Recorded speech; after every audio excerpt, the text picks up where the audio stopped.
这么多人在鬼哭狼嚎？夫人，气沉丹田，用力呀！老了。好啊，孩子屁股出来了，不对，是脑袋，脑袋。恭喜恭喜，贵府添丁，母女平安。咋，连口气都不让我喘？老天爷，当萝卜什么的，我刚才就是开玩笑，当个人其实挺好的。夫君，我想看看女儿。夫人，女儿一直没哭，应该是有些体弱，需要尽快找郎中医治，不然怕是会有性命之忧。为什么儿子这样，女儿也是这样？明轩，你说莫不是我做了什么伤天害理的事，老天在惩罚我？锦轩，你不用担心，新生儿体虚气短很常见，我们的儿子现在不也是健康成长的吗？放心吧，我现在带女儿去调养了。俺不想和坏爹爹走。夫君，等一下。夫人，您刚生产完，不宜剧烈活动。竹灵，愣着干嘛？快将夫人扶回床上歇息。夫君，可以请郎中来为她看病吗？我担心女儿。夫人难道还信不过我吗？我这也是为咱们的孩子好。刚出生的孩子怎么能说话？大约刚才是我听错了。呆瓜娘亲又要相信渣爹了。渣爹带我出去是要移花接木，把我换成他和他小情人的孩子呀。我当然相信夫君，只是我父亲给女儿求了个平安烛，希望我亲手为她戴上。夫君仁孝，一定不会拒绝父亲的心意，对吧？岳父真疼孩子呀。陆明轩，你个人面兽心的禽兽，连自己的亲女儿都要害。我娘亲真漂亮啊，就是有点瓜。好饿好饿啊，没人管饭的吗？之前寻的奶娘到府了吗？夫人，奶娘几天前就到了，奴婢这就去叫她。不要啊！陆菲儿是渣爹的小情人，肯定会害我。什么？和渣爹有私生子的人，陆菲儿不是陆明轩的亲妹妹吗？对了，菲儿的病怎么样了？她之前还说想第一个抱小侄女呢。竹灵，去后院把陆小姐叫来。夫人，自从菲儿那次落水，身子就一直虚弱，如今院里人手充足，不如让她再休养休养吧。苏锦轩紧紧抓住锦被，指尖泛白。夫君说的对，是我思虑不周了。风寒不是小事，我院里人手充足，从今儿起就让菲儿好好休养，不用再过来了。锦轩，菲儿受了你的恩情，和你关系亲近，如果真的不让她来，反倒会引起心病。我去看看她，有些日子没去了，没准儿已经好转了。最近我的头发掉得厉害，身体也越来越虚弱，难道是我命不好，看不到孩子们长大了？随着思绪的沉浸，他的眼眶也渐渐湿润。苏锦轩宠溺地点了点他的小鼻子。你还没有名字呢，娘亲来给你取一个。娘希望你聪慧健康，开心快乐，就叫陆呱呱好不好？你喜欢，你喜欢，嘿，和我以前的名字一样，简直是命中情名。陆呱呱开心地挥舞着小短手。不久后，竹灵回来了，面色凝重。夫人，我跟着老爷到了后院，发现后院竟有专人把守，秩序森严，奴婢怕暴露，不敢贸然进入。当年我为救陆明轩受了伤，武功尽废，又托家中的人情助他平步青云，如今竟被如此对待。夫人，院子里不要动怒，会伤身的。细碎的脚步声从外传来，苏锦轩用眼神示意竹灵噤声。来人正是陆明轩的亲妹妹陆菲儿。菲儿，你哥说你得了风寒，身子虚的不能下床，怎的过来了？嫂嫂，我哥就是疼我，怕我落下病根，非让我多躺些日子。但我一听小侄女出生了，哪还顾得那么多，赶紧就来帮忙了。瞧你的脸都没血色了，身子骨这么虚弱，还过来帮什么忙啊？他不着痕迹地拍开陆菲儿的手。唉，是我这段时间没能好好关照你。今天正好孙郎中也在府里，让他给你瞧瞧吧。孙郎中，看看菲儿姑娘的身体状况如何？回夫人，菲儿姑娘是积劳成疾，身体亏损严重。原来嫂嫂怀疑菲儿装病吗？嫂嫂对我有大恩，菲儿恨不得掏出自己的全部。瞧你说的，我看你身体虚弱的都要得疑心病了，这不是好兆头。我母家有位白郎中，医治心神力竭颇为厉害，不像孙郎中专精妇科。我这就叫他来瞧瞧。嫂嫂，我心神很好，还是不要惊动将军府了。菲儿，我们是一家人，你好了，我不就能把你的小外甥女安心的交给你照顾了吗？就在陆菲儿摇摆不定的时候，将军府的白郎中背着药箱走了进来。二小姐，嫂嫂，我真的没有，我有个心上人，我们已经定亲了，我们彼此相爱。既然有了心上人，那你赶紧告诉我，是哪位公子有这样的福气，嫂嫂一定要亲自送你上花轿。从今往后，你也不必在我身边伺候，安心的去相夫教子吧。嫂嫂，别为我的亲事费心了，那人是个负心汉，他花言巧语骗了我的身子后就消失了。如今我无依无靠，带着刚出生的孩子，嫂嫂如果把我赶出去，我就真的无家可归了。岂有此理！我定要将这个薄情寡义的负心汉给找出来，我和你哥绝对不会放过他。嫂嫂，不用。菲儿，不担心，嫂嫂会为你做主。这不仅关乎你的颜面，同样也涉及到我们陆家的颜面。孙郎中，菲儿姑娘明明已经生产，你为何要刻意隐瞒呢？夫人，我不敢欺骗您啊，我想应该是年纪大了，医术不精，一时糊涂啊。一时糊涂。孙郎中，你眼神浑浊，身形佝偻，精气全无，继续行医恐怕晚节不保。也罢，竹林，把这个月的月俸结给孙郎中，让他回去好好养老吧。夫人，该喝药了。臭死了！娘亲是蛇蝎美人吗？怎么会喜欢吃毒药呀？嫂嫂，别为了不值得的人生气。你刚生完孩子，身子骨虚，还是快把补药喝了吧。瞧，我差点忘了，你也是刚生产，还为了看我早早下床，你比我更需要这碗汤药，这补药就赏给你了。菲儿命苦，不如嫂嫂尊贵，哪配喝这等名贵的补药？还是嫂嫂喝吧。不配，哪能不配呢？我的衣服你穿过，我的珠宝你戴过。嫂嫂，我弄脏了衣裳，先去洗洗。脸色这么差，发生了什么？陆菲儿跑出去后，开始抠药想吐出来，但一口都没吐出来。然后老爷来了，抱着他安慰，还亲了他一口。夫人，你说他们亲兄妹至于好成这样吗？情绪激动的苏景轩猛烈咳嗽，咳出一滩血。夫人，你……竹林心惊不已。无妨，把药渣留下，给白郎中检查，要悄悄进行。是。另外，辞了奶娘，把小小姐抱下去，先喂些牛乳，我要休息一会儿。是，夫人，奴婢见过大少爷。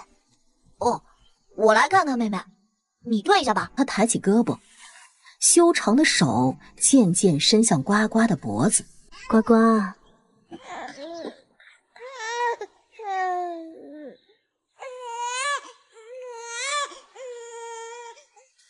呱呱不哭，娘亲来了，不怕不怕。阿峰，你怎么在这里？妹妹为什么哭？母亲，我听说妹妹出生很高兴，便迫不及待的来看她，没想到刚进来就遇上她大哭，可能是饿了吧。坏哥哥在撒谎，坏哥哥想掐死我。大儿子性格忠厚，对弟弟更是疼爱有加，怎么会做出这种骨肉相残的事情？阿峰，娘照顾妹妹，你去练武吧。哦，娘亲，我告退了。啊，娘，您刚生完妹妹，不该下地的。还不是你母亲逼我伺候她，娘在这个家没有地位，只能任人宰割。辛苦娘亲了，我一定会努力给娘争出名分。只是妹妹不能堂堂正正的和我们一起生活，真是可怜。机会多的是，你和星儿出席，娘就满足了。苏贱人，夺子之仇不共戴天，我绝不会放过你的。竹林，把小小姐的公主床放到我跟前，窗帘别挡住了窗子，中间再加个屏风就行。夫人这是在做什么？女儿胆小爱哭，没有安全感，我想守着她。如果看不到女儿，我便会心神不宁。夫君一定不忍心让我难过吧？自然不忍心，你可是我心尖尖上的人。对了，听说你把补药给菲儿喝了，那可是我亲自根据你身体状况调配的，她怎么配合？唉，今天还没喝药吧？真是不听话。这是什么？汤药没了，今天先吃药丸，药效都差不多。药效差不多，那肯定也有毒啊！快吃吧，把身体养好，我们才能一同白头偕老啊！对不起，少爷夫人，奴婢不小心打翻了水盆。机不可失，苏锦轩赶紧将药丸吐出，藏入被子里。等陆明轩回头时，他马上装出了咀嚼吞咽的样子。正好菲儿也在，我想夫君也得知了，菲儿被猪狗不如的渣男畜生骗了身子，还生下孩子的事。这件事让我来处理吧。菲儿是我的妹妹，怎能让个畜生白给占便宜？我定要替她讨个说法。夫人的身体还没恢复，怎么能费心处理这麻烦事？还是我来吧。你啊，好好养好身体。我身子虚弱，家中事务都是夫君在忙前忙后，我看着心疼，总想着为家里分担些。所以刚刚我给二哥送了信，让他帮忙处理菲儿的事。什么？你告诉了二哥？夫君，你这么激动做什么？吓到我了。我只是觉得家丑不可外扬。夫君不是说过苏露是一家吗？既然是一家，怎么能算外扬？难道夫君心里不把我娘家当成一家人？自然不是，只不过二哥平日辛苦，不想麻烦他。都是自家人，这话太见外了。再说二哥是大理寺卿，查这种事轻而易举，不麻烦的。夫君，我有些倦了，咱们早些休息吧。好。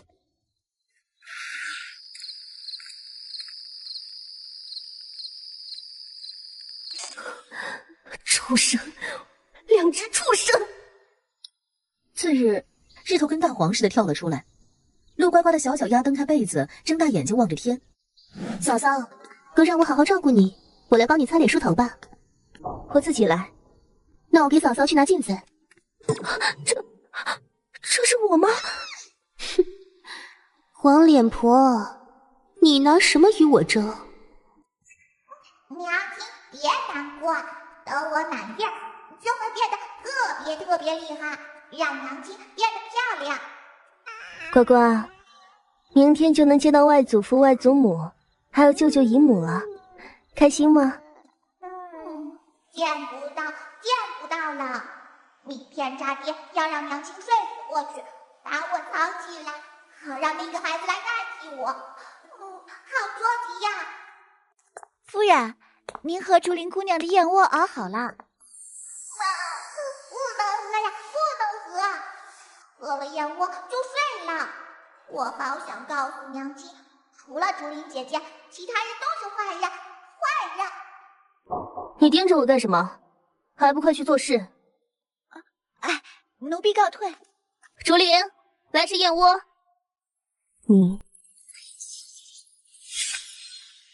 陆小姐，事情成了。嫂嫂，苏锦轩，你就好好睡吧。今天是我和我女儿大放异彩的日子，那小贱种呢？难道是明轩提前抱走了？陆小姐，少爷四处找您呢。来了。陆菲儿离开后，苏锦轩睁开眼，揉着脑袋，双眼通红。满园复苏，烟柳花树，衣着光鲜的贵客们三五成群的互相寒暄，欢声笑语不断，嘴里说着喜庆的话。老夫人，大寿天师曾说，孩子满月若有五彩祥云，喜鹊团聚，乃是大寿的福气。看来陆家要平步彩云，一飞冲天了。我这孙女的确是个有福气的。明轩，我们的女儿是小福星呢。当然，她的诞生就是特别的。苏将军到，夫人到，大理寺卿到。岳丈、岳母、大哥、二哥、三姐。轩儿呢？苏显义沉声问。我外孙女的满月宴，我女儿怎么不在？岳丈，锦轩刚生下女儿，身体虚弱，不喜热闹。我这个做夫君不忍让她下床，所以让她先歇息着。怎么？我女儿身子虚弱，陆府没条件好好调养调养吗？买不起补品，不如将轩儿接回将军府。岳丈放心，好的东西都留给轩儿了。不就是仗着家世欺负我儿子吗？我呸！亲家怎么在门口站着？快进来看看你的外孙女云凤。奶娘把孩子抱过来。啊，这是轩儿生的女儿。乖孙儿，快让外祖父看看你。看到孩子的模样时愣住了，揉了揉眼睛。这真的是我乖孙女。小脸黄得发亮，像涂了蜡，眼睛小得像豆子，头上没几根头发，真是太丑了。小妹把家里小娘孩子特意画了一幅画像夹在信中，怎么和奶娘怀里的孩子一点也不像啊？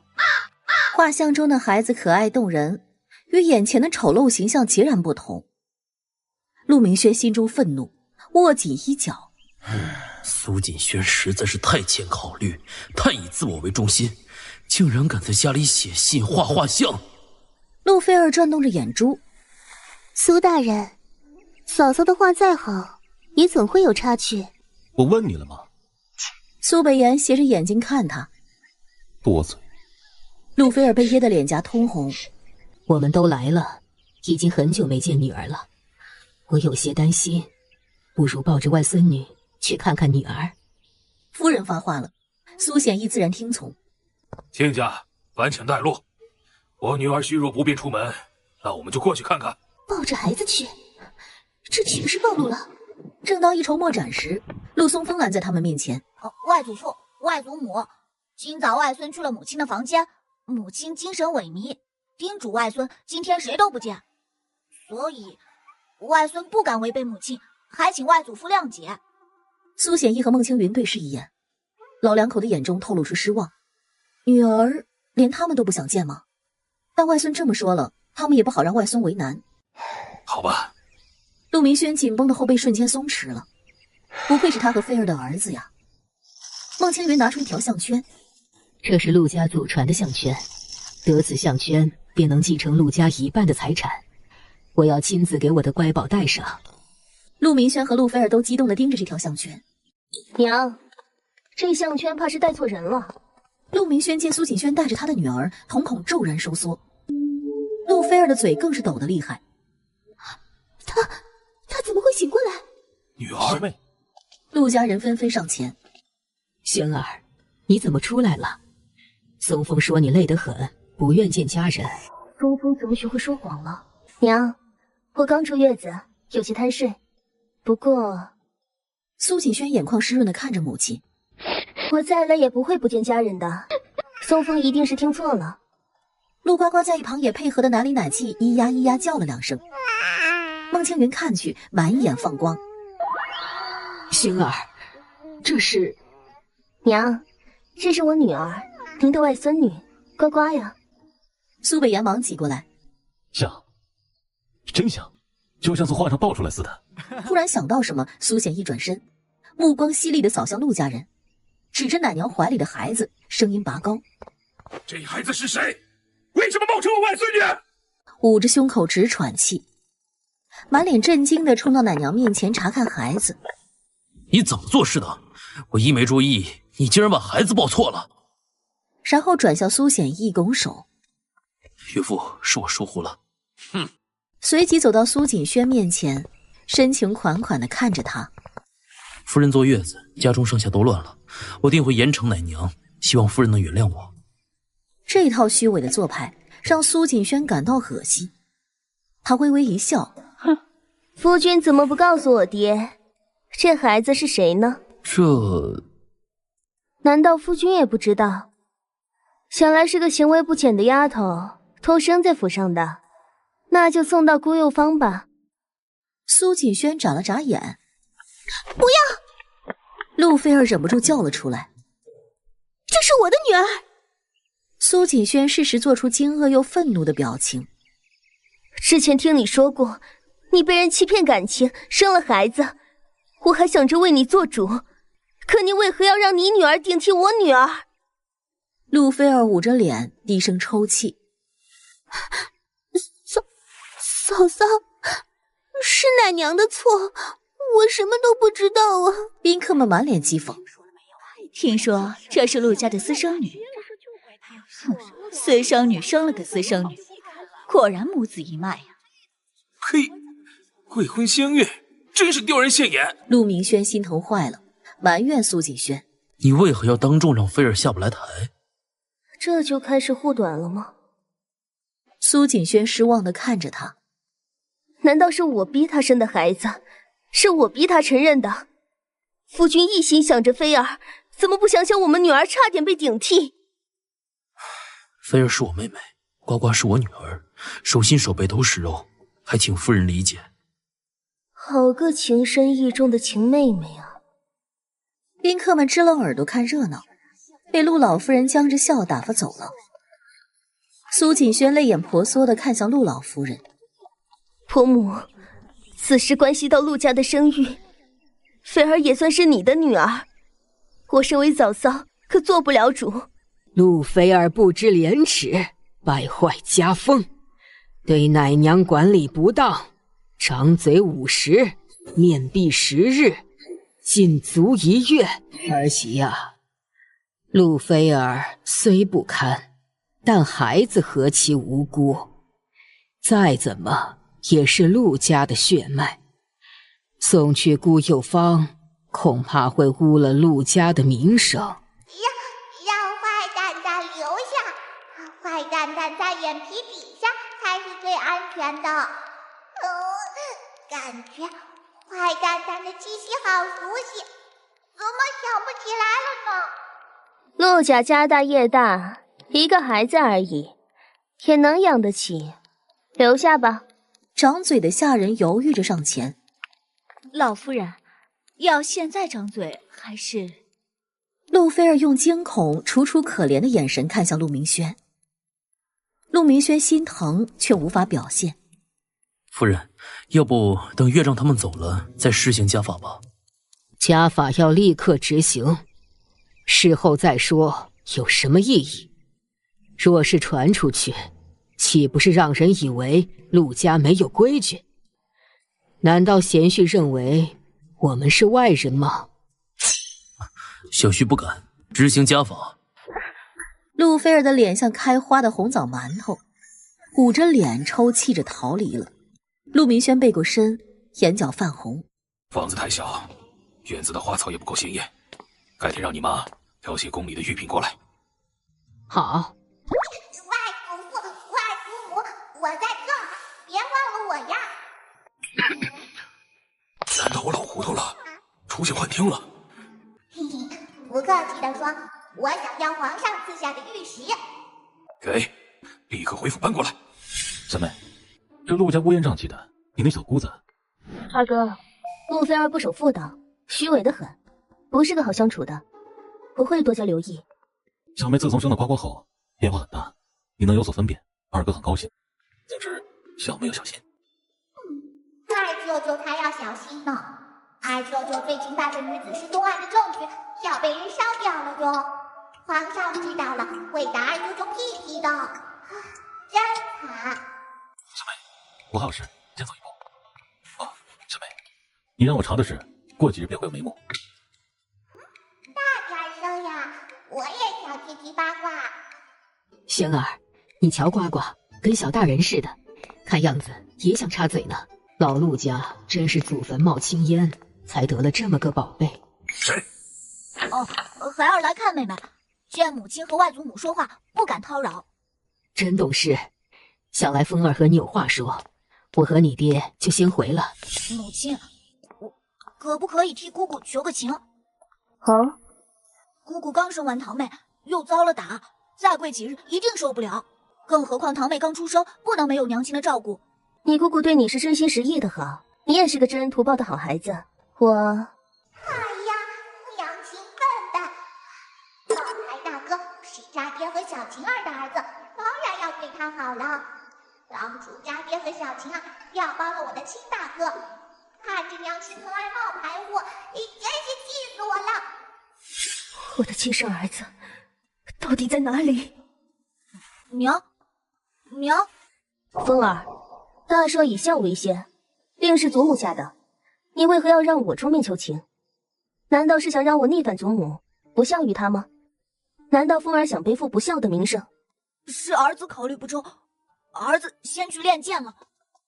他走后，苏锦轩感到浑身虚脱。那些补药，二小姐日日所服的补药乃是致幻之物，时间一久便会吃上，直到悄然死去。狗男女！少爷，夫人现在不方便，还请……哎，少爷你怎么硬闯？白郎中，我夫人的身体怎么样？夫人气虚血亏得很严重，我想开些药。没必要，夫人身体不见好，看来白郎中的医术一般。我已请来李神医，他医术高明。他显然不想让我身边有人。可是白郎中是我父亲派来调理我的，那就让白郎中回去向父亲说明情况吧。二小姐，我会回去向将军说明，是姑爷不信任陆家的人。岳丈推荐的郎中自然不错，但李神医那边也答应了，如果辞掉他，岂不是不仁义？不如让两位郎中一起为夫人调理。也好。满月夜那天，嫂嫂怎么不护我，让我丢了名声，又受了罚？怎么维护你？难道要按照你的意愿，让大家把你的女儿当做陆家千金，让我女儿当个阴沟老鼠？菲儿，丑事是你做的，名声也是你丢的，难道你想怪我？嫂嫂，我不敢，我只是受了罚，心里委屈，口不择言了。嫂嫂难道不心疼菲儿吗？喂，洞庭湖怎么会有这么个碧螺春呀？你情夫和儿子日夜陪着你，给你好吃好喝的，还想骗我娘疼你？哼，我要打得你口歪眼斜！疼你的人那么多，少我一个也无所谓。嫂嫂能否说服老夫人，让云凤上陆家的族谱？不然这孩子无家可归啊！嫂嫂也是做母亲的人，一定能理解吧？这2天我会找个合适的机会跟老夫人提。果然这蠢货会答应。不许答应！我才不要和坏蛋蛋在一个族谱里呢！二小姐，这是今日的解药。他刚接过药，陆呱呱伸出小脚一踹，药罐和汤药滚落在地。哎呀，我的小淘气鬼呀！哎呀，那不重要，娘，这汤药有毒呀！难道他也被收买了？不对，汤药没毒，主要是药罐被毒药泡过了，肯定是李老头干的。我知道他的秘密。幸好，白郎中，今日的药物闻着发酸，不知是药汤的味道，还是药罐的味道。二小姐，这药罐被人泡了毒药，此人心思阴险细腻。看来，有时候做人不能太被动。李神一正开心的数着银片，吓得从椅子上栽了下来。夫人，李神医的私生子在我三哥的军营里做事，这事绝对是机密啊！他怎么知道的？从现在开始，我就是夫人的牛马。你表面上还是少爷的人，他让你做什么，半字不许隐瞒，而且要按照他的期望来描述我的病情。难受！老太大和坏人故意开窗户动呱呱，长大了要咬死他，咬死！少爷呢？少爷说云凤小姐怕雷电雨声得陪着，还说呱呱小姐生病了，找郎中就行。小姑娘别太娇气。哼，情人的女儿可以娇惯，我的女儿就得受苦吗？今晚大公子来了。是的，大公子说夫人最喜欢的花被风吹倒了，让奴婢去照料。他会替奴婢看着小小姐。从今往后，不许大公子单独与小小姐相处。今日能开窗，明日是不是要放火？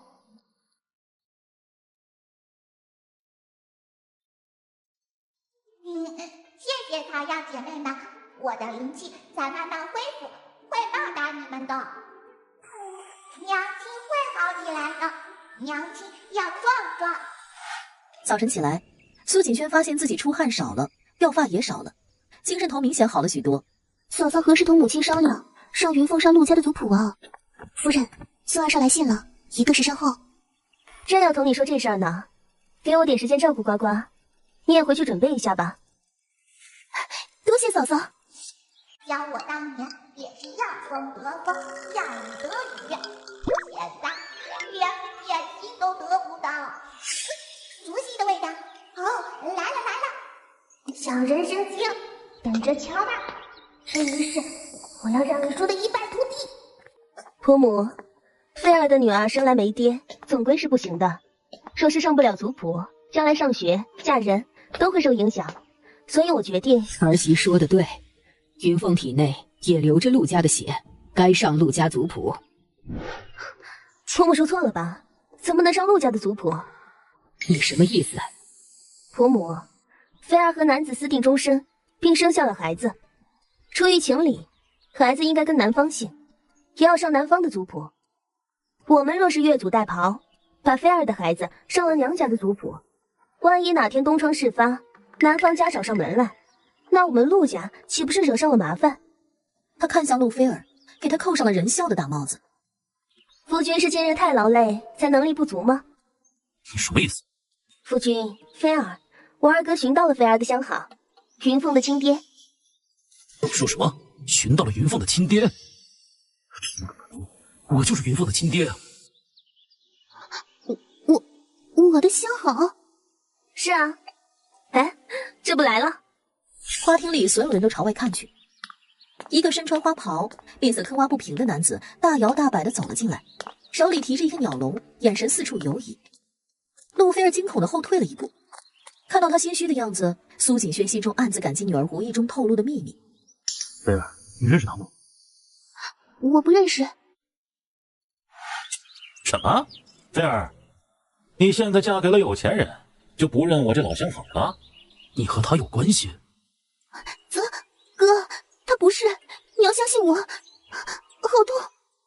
蒲公子请坐，我们是菲儿的娘家人，你和菲儿之间是不是有什么误会？怎么连亲女都不要了？我和菲儿啊，早就好上了，本想着说亲的，可菲儿，我穷，他想要大房子和彩礼，我拿不出来，他就把我给踹了，害得我这女儿啊，从小就没爹呀！你放屁！我和你认识没错，但曾未和你好过。这是我女儿，与你毫无关系。你这婆娘还在抵赖呀？你忘了你最落魄时脱光衣服求着我要你的吗？啊？吴昊满脸春色地摸着下巴，你大腿内侧那颗红痣，真是让我爱不释手啊！你这个狂徒，敢污蔑我，我杀了你！吴昊一巴掌抽了他，苏锦轩立刻挥拳打在吴昊的脸上。够了！仅凭一句话，无法断定他是菲儿的相好，云凤的父亲。婆母说的对，儿媳有个好主意，不如滴血认亲。陆菲儿挺直了腰板，认就认。2滴血落在水中，吴昊的血和林云凤的血竟然相融了。陆菲儿尖叫：“不可能！”婆母，木已成舟，为了避免流言，还是让他们尽早成亲吧。菲儿。苏锦轩走到坐在地上，呆呆看着鲜血的陆菲儿跟前，轻拍她的肩膀：“恭喜你找到了如意郎君，也给你女儿寻了个好爹。”陆菲儿慌得面色发青，抓住他的袖子，眼中满是愤怒：“是你故意找来这个畜生害我的，对不对？”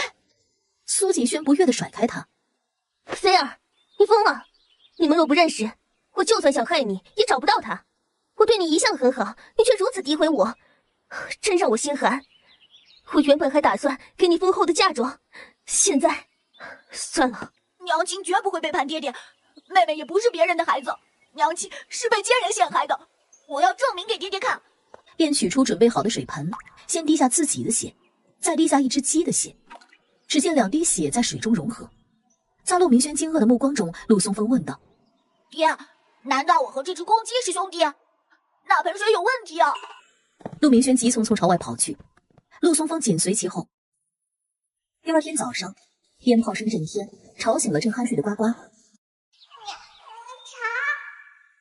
少爷把陆菲儿和那个孩子接回来了，还点了火盆，煮了艾草水，放了鞭炮，说是要除晦气。无奈之下，苏景轩只好将女儿抱了出去。地上满是红炮纸，陆菲儿抱着孩子走进门槛，看到苏景轩，柔媚一笑：“早早没想到我会回来吧？那孩子的父亲呢？已经病死了。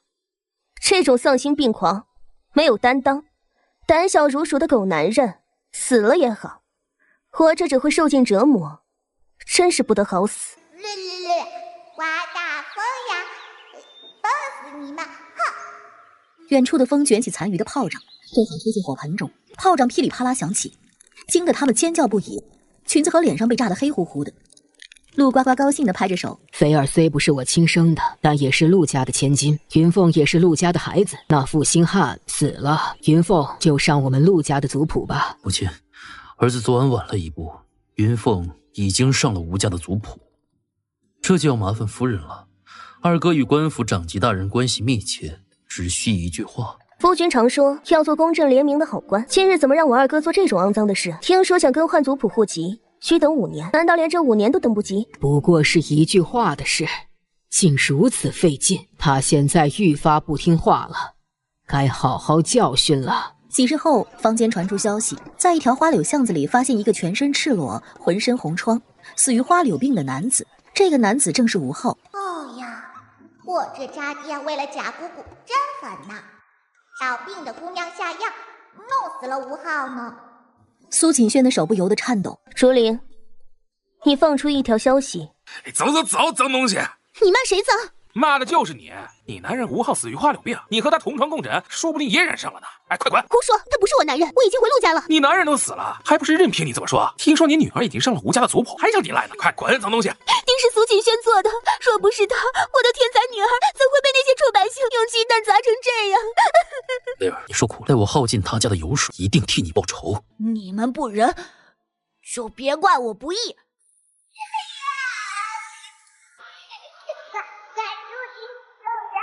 有人快要死了！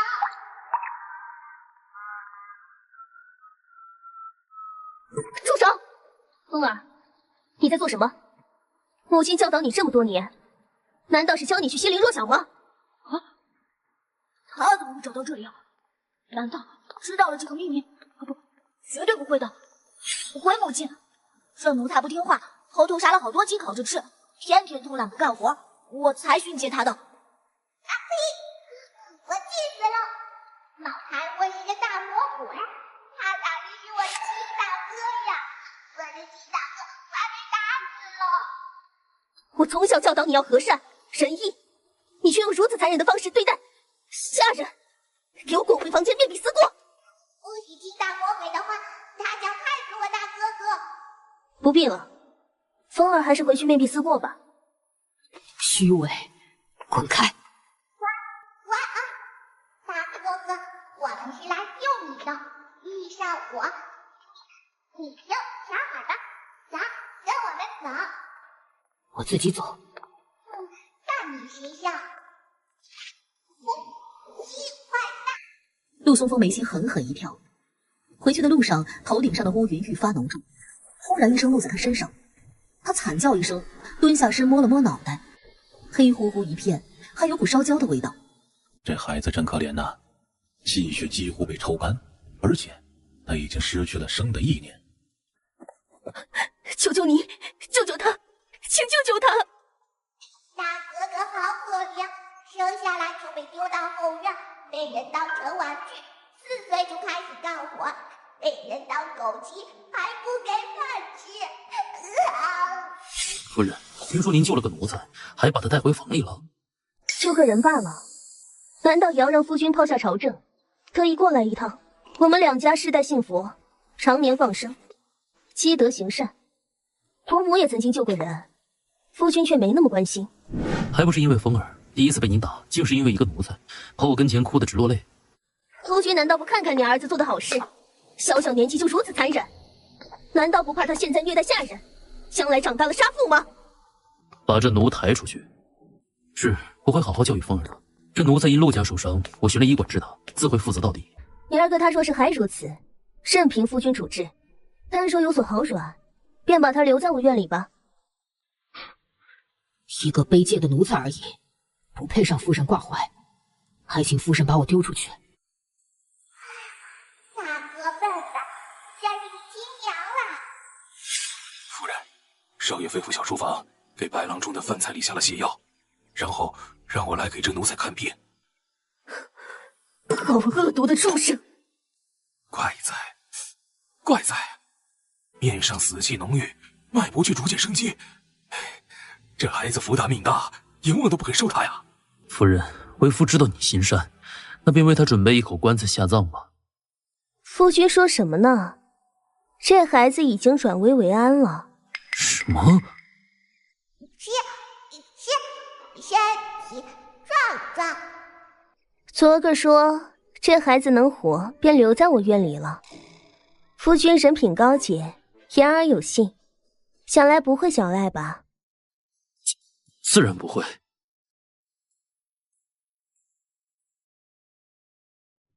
感谢夫人生育之恩，既然夫人有儿子了，奴才不打扰夫人天伦了，还请夫人把卖身契还给我，放我自由。孩子是怨母亲吗？是母亲的错，你出生时被调包，母亲没有护住你。大哥哥，你不能怨娘亲啊，你该怨家爹和家姑姑啊，他们坏人调包了你和二哥哥，还给娘下毒药，让孩儿死。大哥哥，你要是走了，会被他们 biu biu 杀死的。你不想保护我和娘亲吗？什么？娘亲！夫人，嫂嫂经世操劳，这才病倒了。哥，我想替嫂嫂分担一些，白日我帮忙照顾嫂嫂，晚上带呱呱吧。你个小杂种！放开我妹妹！你不分尊卑，竟敢对大公子下手！来人，把他拖出去，给我打100大板！我看谁敢！夫人您醒了，真是太好了。这奴才没规矩，竟然对大小姐和大公子不敬，该罚。确实该罚。哼，亲生又如何？始终不如陆家人。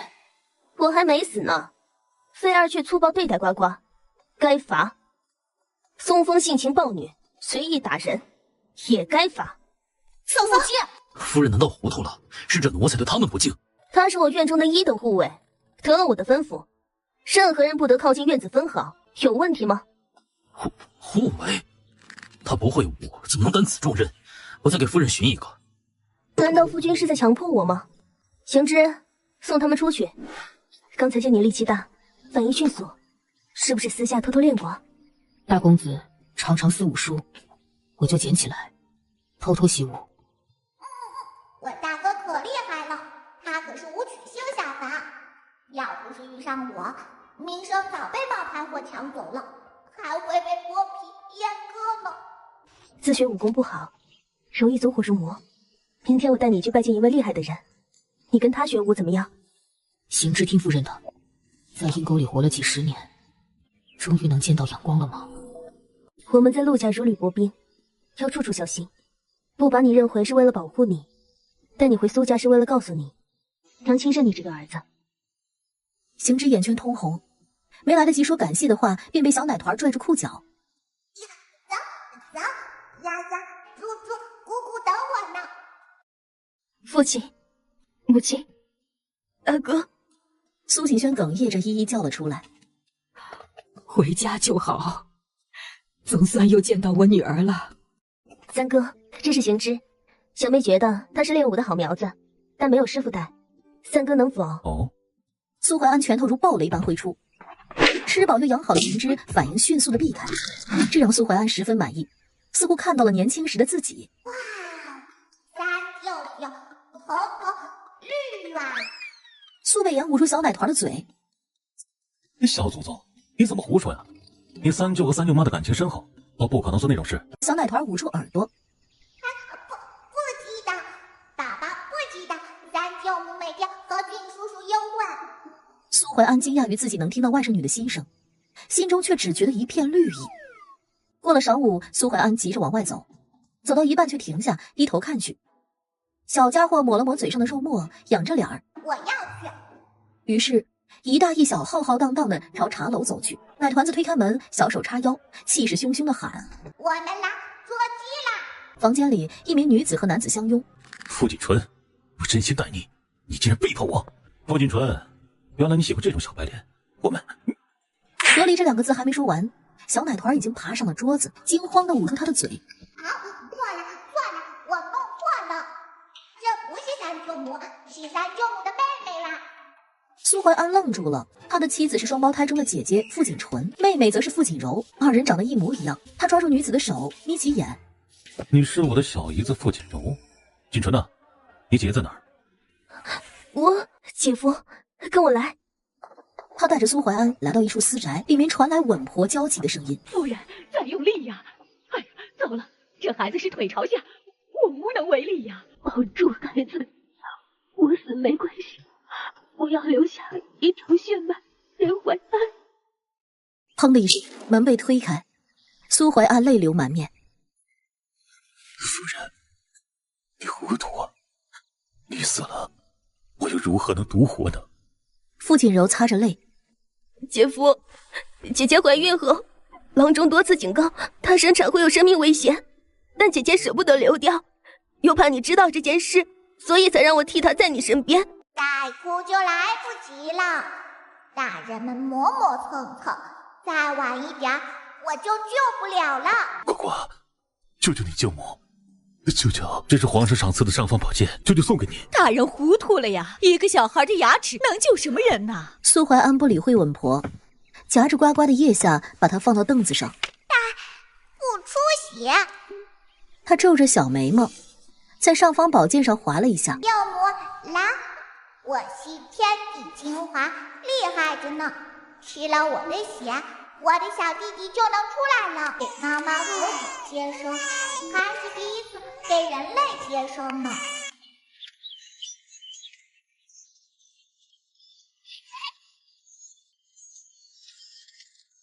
二哥，有话直说。小妹今日来是为了皇上提升正三品督察院左副都御史的事的。之前的左副都御史告老还乡了，皇上想选新的人选，眼下有两个选择，一个是与陆家有过免交情的徐家徐昭，另一个是你的夫君陆明轩。苏家手中有评选票的资格，所以你是为了这事来的吗？想让我们给明轩投票？不，娘亲，不要让外祖父帮渣爹，渣爹变得强大只会害到我们。渣爹现在在壮大自己的势力，挤掉敌人，不要帮他。二哥，徐家忠肝义胆，能力不俗，而明轩心浮气躁，不堪大任。站住，别跑！快抓住他，不然被他的心上。呱呱坐在马车上，像小狗一样把下巴垫在车窗上，看到卖糖人的叫道：“他去哪儿了？真是邪门！再去那边找找。”有家人的感觉真好啊！夫人，你怎么这么晚才回来？今天一天没吃药，我可担心坏了。夫君有事吗？朝堂上有个左都御史的空缺，朝臣们都看好我，想来岳丈家也是如此。夫君放心，我一定会维护好你的声誉，不让母家插手。女神不过是贪图我的身体罢了，今晚夫君一定会让你满意。刚碰到苏锦轩的肩膀，他却像触电般推开他，扶着墙干呕。空气中传来一股难闻的气味。我有朝事要忙，今晚就住书房。你真是个小聪明，不过呱呱的屁确实很臭。儿媳，听说你是为了这个糟糕的东西罚了我亲孙子，你真是糊涂。我觉得这种来历不明的东西就该赶出府去。伯母，他真的来历不明吗？好了，早上少和我争辩，叫你来是为了下个月的寿宴，你可得好好准备。那伯母能支些银子吗？我有点头晕，你也刚出月子，这家务事就交给你了。祖母真是个老辣，以为装逼就能逃避掏钱吗？希望娘不会被他哄骗。夫君，我身体不太好，恐怕起不来了。婆母的寿宴酒，交给你来办吧。他又看向假装伤心的陆菲儿，交给你来办吧。那嫂嫂把库房钥匙给我吧，我一定会为嫂嫂分忧解难。菲儿这是想用我的嫁妆来办寿宴。胡说什么？婆家怎么拿媳妇的嫁妆？除非是主动给，对吧，夫人？自然，但我相信夫君不会做那种无耻的事情，对吗？想到要自掏腰包办寿宴，我这颗心就疼得厉害。老夫人，我有个主意，这苏氏浑噩昏睡，不如悄悄偷了他的库房钥匙，用他的嫁妆来办寿宴。他这么傻，肯定不会发现。你不好好练武，会让我赚什么？苏锦轩假装关心。母亲生病了，我照顾是理所应当啊。往年都是您自掏腰包办宴会，今年可不能让别人动您的库房。这是自然，婉儿体贴，会维护娘的。当然。对了，母亲，您的库房钥匙放在哪里啊？可别被人摸走了。就在我枕下，安全得很。风儿放心吧，陆松风与他们一伙想偷库房钥匙，拿我的嫁妆。夫人，我不会让他们得逞的。不，要让他们得逞，只有这样，他们才会丢人现眼。更重要的是，我想拿回之前被他们蒙骗而花出去的嫁妆。当天夜里，纱窗被人捅破了一个洞，一缕香气飘入。等了片刻，快进来。你嫁入陆家，别说钱财，连命都是。爹娘，我们快搬东西吧，别浪费时间在废物身上。好。废物。精心养育10多年的孩子，竟如此称呼自己的母亲。那就让你们看看，废物崛起是什么样子吧。嫂嫂，往年的宴请名单可否让我参考一下？你常说老夫人对你意见很大，如果你请了这些人，她一定会激动欢喜。他们是老夫人乡下的亲戚，你知道老夫人曾经被他们瞧不起，心里憋着一口气。你要是把他们请来，让他们羡慕老夫人，老夫人心里那股气也就能出去了，肯定会开心。妈妈真聪明，坏祖母那帮亲戚可是贪得无厌的，真是好戏一场。豆腐、鸭梨、烧鸡，还有鱼头，而且菜品都是单数。哎，这寿宴上怎么会有这样晦气的菜呀？对呀，这到底是寿宴还是丧宴呢？豆腐是白事的菜，鸭梨这是要我离世，烧鸡更是贡品，鱼头这是在咒我被砍头啊！原来还有这么多讲究，这些菜都是女儿教给我的呀。笨呐！凌云凤前世就是个老鼠精，常偷听人说话，估计呀是把寿宴和丧宴搞混了。让我们进去，我们有请帖。哎呦，终于进来了！你们怎么来了？我们自然是来参加你寿。哎呀，不知道的还以为是白事儿呢。老灵婆子，你祖坟冒青烟了，还把我们这些老姐妹给忘了？对呀，难道你忘了当初你和你老头在玉米地里偷情的事儿，还是我给你们放风的呢？哈，有钱了就忘了穷乡亲了呀！当初说好的要给我们礼物感谢呢。我没请你们，给我滚！嘿，明明是你女儿亲自把请帖送上门的，还说会有礼品相送呢。哦，这是想赖账啊？哎，这菜不错，打包带走。嘿嘿，这花瓶好，拿走当夜壶。这水池里的鱼肥回去炖了。寿宴毁了，贾姑姑惨喽，比画本子好看多了。接下来的戏更精彩，我要边喝奶边看。呀，婆母这是怎么了？你这小蹄子，谁让你去请乡里这些吸血鬼的？老夫人，是嫂嫂给我乡亲名单，让我去请的。菲儿，我就是太宠你，才让你变得爱说谎话，没担当。婆母，您往年的寿宴，我办得怎样，您心里清楚。今年这样，我又躺在床上，难道也要把责任推到我身上？母亲，菲儿初次办寿宴，有许多不懂的地方，烦请您给她一次机会。你不是精心准备了生辰礼吗？快去哄哄母亲。母亲，这是菲儿给您的生辰礼。当陆老夫人看到托盘里的钟表时，顿时脸色苍白，口吐白沫。菲儿，我以为你只是嘴上抱怨婆母待你不好，没想到你竟然送这么晦气的东西。难道你是盼着婆母死吗？刚才我打开私库一看，那个屏风不但没了，儿媳的许多嫁妆也不见了，咱家这是招贼了呀！我看这家里的贼就是他。来人，将他打个100杖，逐出陆家。等等，没有证据就贸然定罪，这可是你一贯的做法，皇上会不会知道？幸好没有选你作为左副都御史，不然又要冤枉多少人？那么夫人打算如何处理？报官。陆夫人，案子已立，结果也出来了。我是万金当铺的掌柜，前几天有人拿了2麻袋的金银珠宝来当，我没查清楚来历就同意了。等到官府上门，我才知道这些东西是有私人标记的，不是内人的。在场的人中，有谁是当东西的人？就是他。苏锦轩愤怒地甩了陆菲儿一巴掌。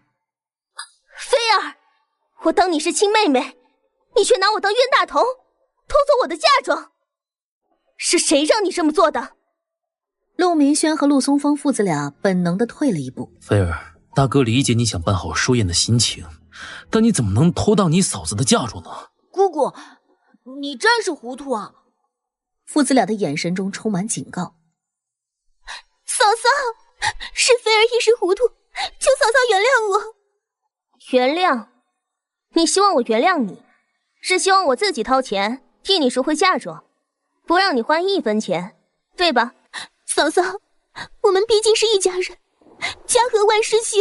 会出事的是家贼，出了事才说家和，我这是给你面子。大人，请带走盗窃之人，并让他自掏腰包赎回所有嫁妆。不要！救我！救我呀！此时已是秋天，行之无奈，只好抱起他，按照他的指示找了个适合偷听的地方。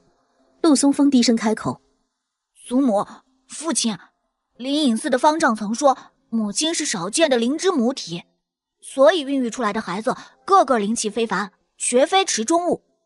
如果灵芝母体毁了，我们3个恐怕……你这个小混蛋，眨眼睛就跑得无影无踪。陆府的坏人那么多，万一伤了你，娘亲该怎么活？”奶团子立刻在苏锦轩脸上亲了一口。娘亲别生气，他们真傻，还把假姑姑当成灵体，他生的孩子都缺少精魂，和他们待久了可是会受到影响的哟。不过竹灵拿着一沓银票递给苏锦轩。万金掌柜说，当初虚高要价的银票如数还给夫人。苏锦轩接过。夫人真聪明，一来二去就把他们之前花在夫人身上的银子也一并还回来了。小家伙躺在婴儿床上，翘着小脚丫。提了我的给我吐出来，掏了我的给我叫出来。小老鼠。林元凤心中一震，没想到他竟然认出了我，但这有什么关系呢？胜负还不一定呢。这老鼠似乎想要吃掉我。狡黠的大眼睛转了转，心生一计。我们家现在这么紧张，你还乱花钱，真是败家子儿。母亲，大哥，这是我在赌石中赢来的，没花陆家的钱。哦，这赌石一定是小老鼠的手笔，久赌必输呀。菲儿真有本事啊！呀，哪来的小猫啊？想要什么就来什么，正好可以对付小老鼠。小老鼠知道个性了吧？奶团子给橘猫起名叫肉包，并且和苏锦轩一起为他盖了个漂亮的小窝。夫人，好像林玉凤闹病了，整个府邸都被折腾起来了，还真是伤心。肉包郎中看了也没什么效果。云凤是被那只臭猫吓到了，都说猫肉安魂。这事我来解决。陆明轩悄悄进了房间，把猫抱了出来，送进小厨房。他刚走，行之便抱着奶团子进来了。小人参，吃了你的猫，你会哭死吧？娘，我好多了，想出去找找。你吃饭了吗？你妈呢？死了吗？肉包，你的猫没死，我吃的是什么？是老鼠肉啊！小蹄子，你等着！苏锦轩，是你把云凤的猫肉换掉的，你怎么这么恶毒，害得云凤上吐下泻？我恶毒？你偷女儿的猫品外甥女炖肉吃，就不算恶毒吗？你想过没有，如果女儿知道她的宠物成了食物，会不会吓得大病一场？林云凤和呱呱同岁，小时候就能残忍的吃猫肉，长大后难道也会吃她的父母吗？有请我们最小的捕食天才林云凤上场。这么厉害，可惜这孩子出身卑贱，生父不详啊。第三块，有我在，让你输的一败涂地。这什么鬼啊？就这个天才，哼，就一小屁孩而已。滚下去！这是怎么回事？为什么一块赌石都没赌对？而在苏景轩的院子里，气氛温暖和煦。他守着行之练武，呱呱在一旁流着口水，香甜入睡。哭什么？难道婆母？别说这种晦气的话。夫君有话不妨直说。夫人也知道云凤是个小天才，异于常人，但昨儿去赌石却赌输了。我们思来想去，必是因为有人用身世攻击云凤，导致她自卑，扰乱了她的心神，才输掉的。咱是一家人，夫人善良，想来也不忍心看到妹妹和外甥女受辱，对吧？我想了个好法子，不如让三哥认云凤为干女儿。有了将军的干爹，谁还敢欺负她、羞辱她？不行，不要祸害我三舅舅，感情可不能随便认。认干亲是给林云凤挡灾，一定会变差的。坏人，咬牙，咬死他们！让我三哥认林云凤当干女儿，那陆菲儿是什么？该不会是想让我三哥认她当干妹妹吧？现在啊，有好多下面贱、人贱，管不住自己的男子四处认妹妹。其实这哪是妹妹呀，全都是往床上凑合的钱儿。我三哥可不是那种犯贱的、烂得招蛆的男子。刚成亲时，你温柔体贴、善解人意，待菲儿也好，怎能生下呱呱后，你变得如此毒舌狠辣？这嘴更像菜市口的大娘。还是说，你看云凤比呱呱聪慧，心中嫉妒，想毁了她？我嫉妒他父不详，还是嫉妒他娘不自爱？在我心里，我女儿比他女儿强10000倍。你，好好反省反省自己的尖酸刻薄吧。爹，娘，我有法子让三舅舅认妹妹做干女儿。松风是长子，聪慧勇敢，将来陆家交给你，爹爹也放心。三舅舅心善还厉害，是人人敬仰的大英雄。能不能求舅舅认云凤妹妹当干女儿？是你娘的意思？是的，三舅舅也知道娘和姑姑的关系最好了，舍不得云凤妹妹受苦。龙舅舅想想啊，明日给你答复。你先回去吧，他们更像兄妹。我在瞎琢磨什么呢？你要吓死哥哥！你要是掉进土里怎么办？那呱呱就发芽了，长出5个呱呱。你常在陆夫人跟前，可有听说过陆夫人想让我认陆云凤当干女儿？家爹的脸量比我吃的奶皮子都厚，比屎壳郎的便便都厚，竟然私下找三舅舅说这事，还把娘亲搬出来了。我娘还没说，没说。你的事，等我们从灵隐寺回来再说。灵隐寺？生下呱呱那日，他劫后余生，我便心中祈祷，他若平安活到1周岁，我便去还愿。正好去。好，我同夫人去。不是。苏景轩带走了院内所有人，包括猫猫肉包。大舅舅在这儿，我闻到血清的味道了。听说素斋可好吃了，大舅舅会请我吃素斋吗？好奇怪呀，寺庙的邪气都快超过灵气了。几位施主，随我来。敢问镇定方丈在何处？方丈重病缠身，近日一直在养病，不便出来见客。寺庙有这方丈，还是要解散，能吃散伙席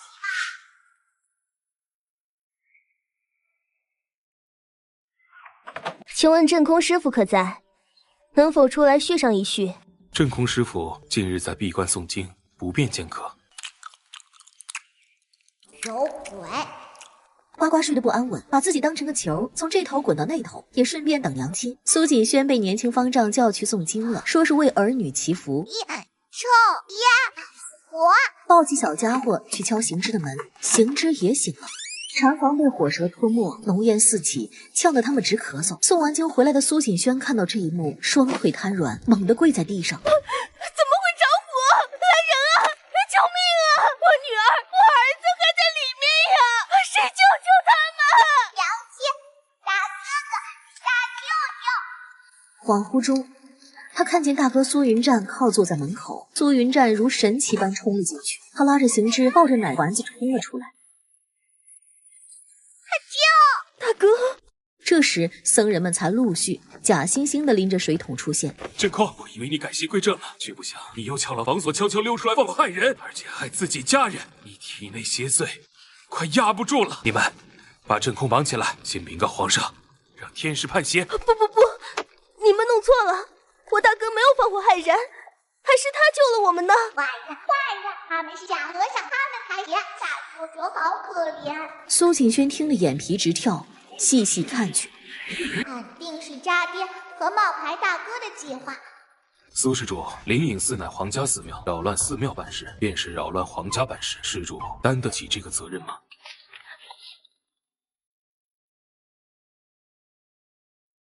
我们尽快离开，回城才能想到法子。来到马厩，却发现马儿口吐白沫，再也站不起来了。看来兽，活人。须臾，远处冒着绿油油的光，待近了后才发现是两匹狼。苏锦轩吓得后退好几步，奶团子兴奋地从行之怀里粗溜下来，鹿呱呱肉爪拽住狼尾巴，小家伙抬腿往上跨，哼哧上去了。小家伙大方地朝娘亲大哥招手，来吧。他们可不敢，惹毛了狼大人，脑袋都得被咬掉。看在小家伙的份上，用脑袋顶起了他们，并强行背上。天明时，人狼进了城门，正巧赶上陆明轩去上朝，开了门，对上忧虑凶残的狼眼，呲出的牙，眼皮一翻，晕了过去。奶团子往家走去，怎么跟三堂会审似的？你大哥的事闹得沸沸扬扬的，你少搅和，也少往娘家跑。要记着，你已经嫁人了，是我们老陆家的人，少干那些抹黑婆家的事。婆母都不问问孩子们的伤势如何吗？这不都好好活着？再者，不在家好好待着，非要跑出去嘚瑟。现在出事儿了，老实了吧？我们若是不出去，哪会给别人机会上演这场好戏？还有，我是嫁给陆家，不是卖给陆家了。我想如何，和你们无关。说完便抱着女儿离开，气得他们脸都青了。苏锦轩回到房间，皇上生怕二哥利用滥用私权。小小子，竹林一向疼他，麻溜去小厨房了。呱呱又指隔壁屋子，行之赶忙满屋子找猫，把俩人都只走的路呱呱粗溜了下去。淘气鬼爬得快，嗖嗖嗖爬了出去，正巧赶上压着苏云站的香车在街上游行。奶团子冥思苦想，对着天空啊巴啊巴了半天，好多鸟飞得低低的，悬在人的头顶，个个仰头打鸟。奶团子嗖嗖嗖钻进了香笼里，趁着脖张望的苏锦轩愣了愣，没睡好，眼神也不好了，还以为看见呱呱了。苏云战看着毛乎乎的小团子愣住了，大舅舅长得像仙女，这怕是没命了。听到外甥女心声的苏云战不敢置信地贴近她，大舅舅遇上我，冷性命了。又听到了，妹妹这是生了小神仙吗？百姓往她身上丢菜叶子、臭鸡蛋，苏云战死死护着奶团子，不让她受伤。到了皇宫，苏云战跪在地上。天师细长驴脸，8字小胡须。皇上，苏云战已被邪祟附体，若不一尘的真火烧死，怕是后患无穷啊！不，胡说，死你满脸口水。皇上那么英明，应该不会信了天师的话吧？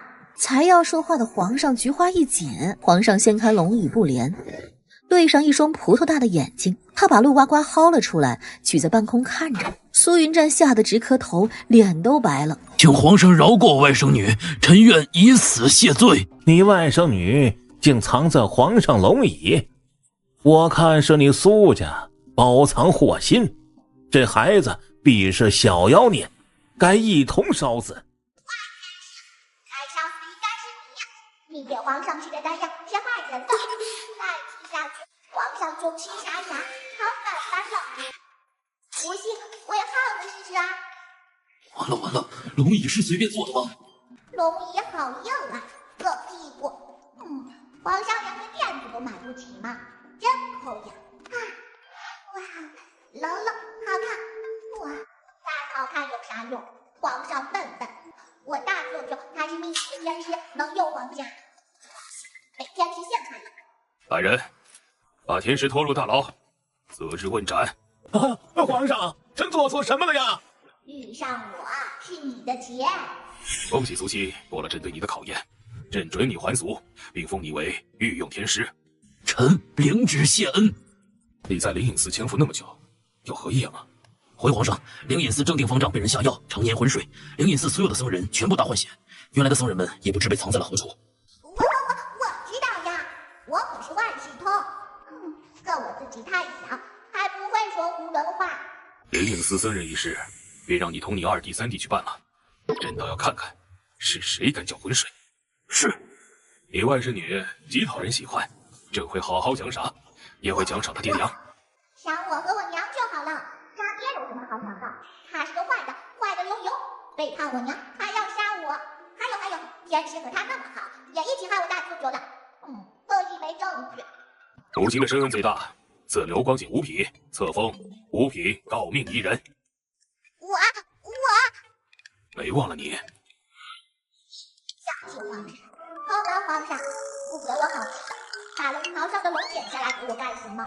我们入宫面圣，大哥自不是邪祟，我为大哥担保，要是抓我愿交出兵符，提前告老还乡，只保大哥安康。咱们苏家一个都不能少，我会交出苏家祖产，让苏家嫡系辞去所有官职。可当他们看到苏云战抱着奶团子安然无恙的出来时，都呆住了。皇上杀了张天师，皇上封你为天师了。皇上让我们兄弟仨一同办灵隐寺的案子，小妹是五品诰命啊。他怎么在这儿？夫人先回去休息，我会去找女儿的。嫂嫂，让云凤陪陪你，你就没那么难过了。我现在烦着呢，少在我跟前碍眼。呱呱若是丢了，有一个算一个，都别想好过。耳边传来叫娘的小奶音，让他心神一震。娘亲，他僵着脖子回头看去，看到女儿的瞬间，捂着嘴痛哭了起来。瞎跑什么？你是不是想吓死娘？娘亲不哭哭，大瓜屁屁。大哥，你怎么安全出宫了？皇上没惩罚你吗？妹夫很希望我被皇上惩罚。大哥误会了，我是关心则乱，语无伦次了。受惩罚的不是我，而是那位虚伪至极的张天师。皇上说了，也要责罚张天师的同伙。夷人安好。公公，您叫他什么？夷人？五品夷人？自然，皇上亲封的。说起来，陆大人同夫人的品级是一样的呢。陆大人，皇上让你进宫一趟。恭贺将军府浴火重生。坐在苏大将军胳膊上的奶团子，小肉手一挥，啥？逗得大伙哈哈大笑。君心莫测呀！小妹，大哥问你，陆明轩待你如何？可真心？大哥，你他养了外室，负了你，是不是？小妹，宗峰不是你的儿子吧？是陆明轩和外室生的，你为什么帮他养孩子？什么？明轩养外室？你还帮着养野种？我打死这龟孙儿！呱呱停下缩手指，瞪着黑溜溜的眼珠子瞅着他们。睡一觉，咋还变天了？娘和舅舅他们咋知道大爹有情儿的？咋知道冒牌大哥的？听到心声的苏锦轩让管家把小家伙抱下去。爹娘哥哥们，我并非特意瞒着大家，一来不想家里担心，二来不想打草惊蛇。我想大家都能听到呱呱的心声吧。我想呱呱是上天赐给我们的小神灵，我多次从呱呱口中听到咱家将来的凄惨结局都是出自于陆家之手。我想知道他的计划，想规避这些危险，撕掉他们恶心的嘴脸，把行之的身份还给他。小妹，你的意思是行之才是你儿子，才是我的亲外甥？若不是呱呱，行之怕是被陆家人虐待死了。难怪，我看行之武功底子那么好，不愧是我苏家的孩子。苏怀安决定把终身绝学交给他。我不是一个好爹，让我女儿受了这么多委屈。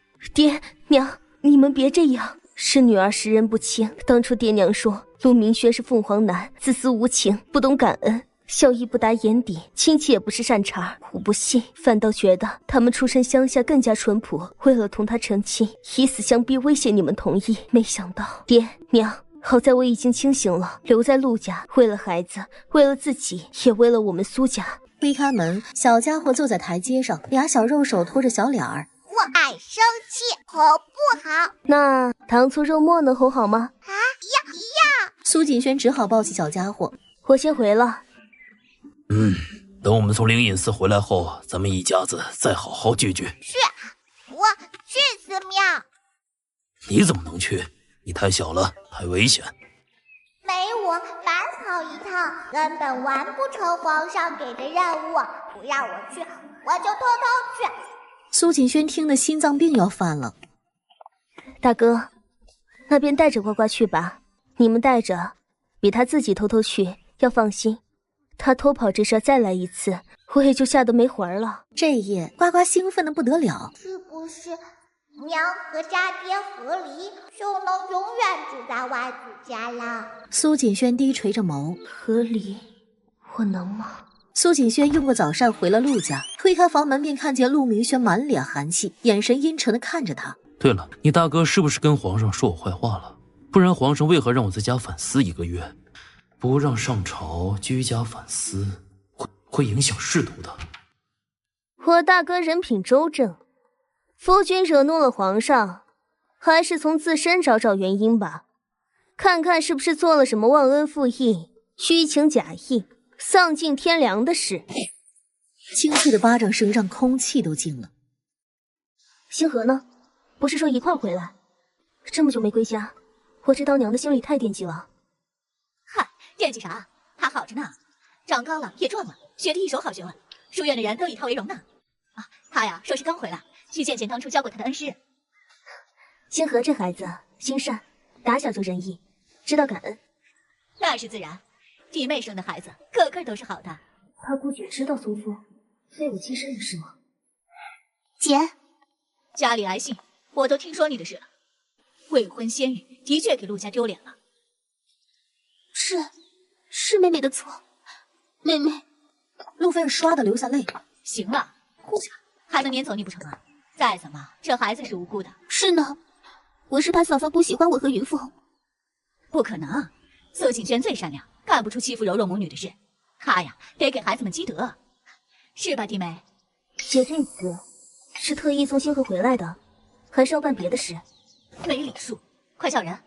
这可是你以后的靠山，摇钱树，还不巴结好了？这孩子是不是傻呀？什么靠山摇钱树？姐说笑了。小舅母，给我介绍个想好的呗。我要求啊也不高，个儿高些，壮实些，最好是3匹以上，不然能有啥本事？长得得好看，得白，家里得有钱，舍得给我花。圆圆，你弟妹啊，你外甥女也到了相人的年纪了，你娘家那么有本事，可得给她找个好的呀。她的终身大事可就交给你了。姐，圆圆说3品以下的男人没什么本事，这……姐，你怎么教育的孩子？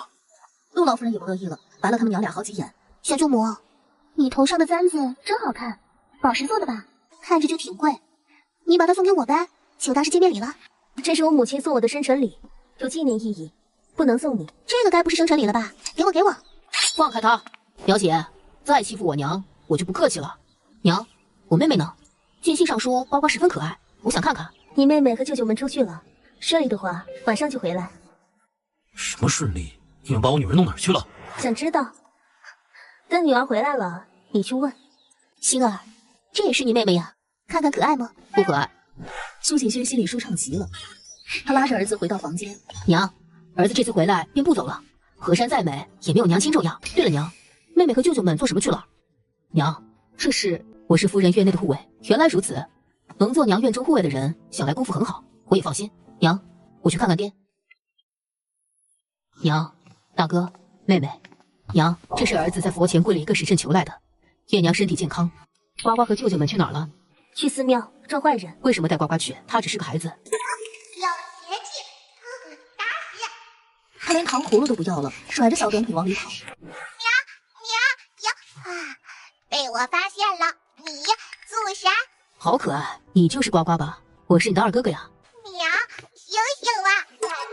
就被人害死了呀！呱呱，你回来了，叫二哥哥。妹妹真率真，没教养的东西。星儿，你也奔波了一日，快回去歇息吧，娘要照顾你妹妹。好的，娘。换衣裳时，一块东西啪嗒掉了出来。苏锦轩捡起来，打算收好。不要！这是你二哥哥给娘求的平安符，不能丢的。才不是平安符，这是催眠符。那天要不是我回来的及时，娘亲早就被他套话了。而且这个符里可是有邪祟的，一直带着它，比吃那些毒药还可怕呢。完了，娘亲要变成傻子了，我可怎么办呢？呀！直勾勾地盯着他手上的平安符。女儿想要，自然会给。小家伙抓着平安符揣进兜兜里。一抹红色灵光把邪符烧成灰，又用土埋了起来。看着几株灵气十足的草药，揪下来塞进了袋袋里，又哒哒跑进房间，把平安符还给了娘。他们还会用平安符给娘催眠套话呢。我换了平安符，娘就不会被催眠了，娘也会知道坏人的嘴脸了。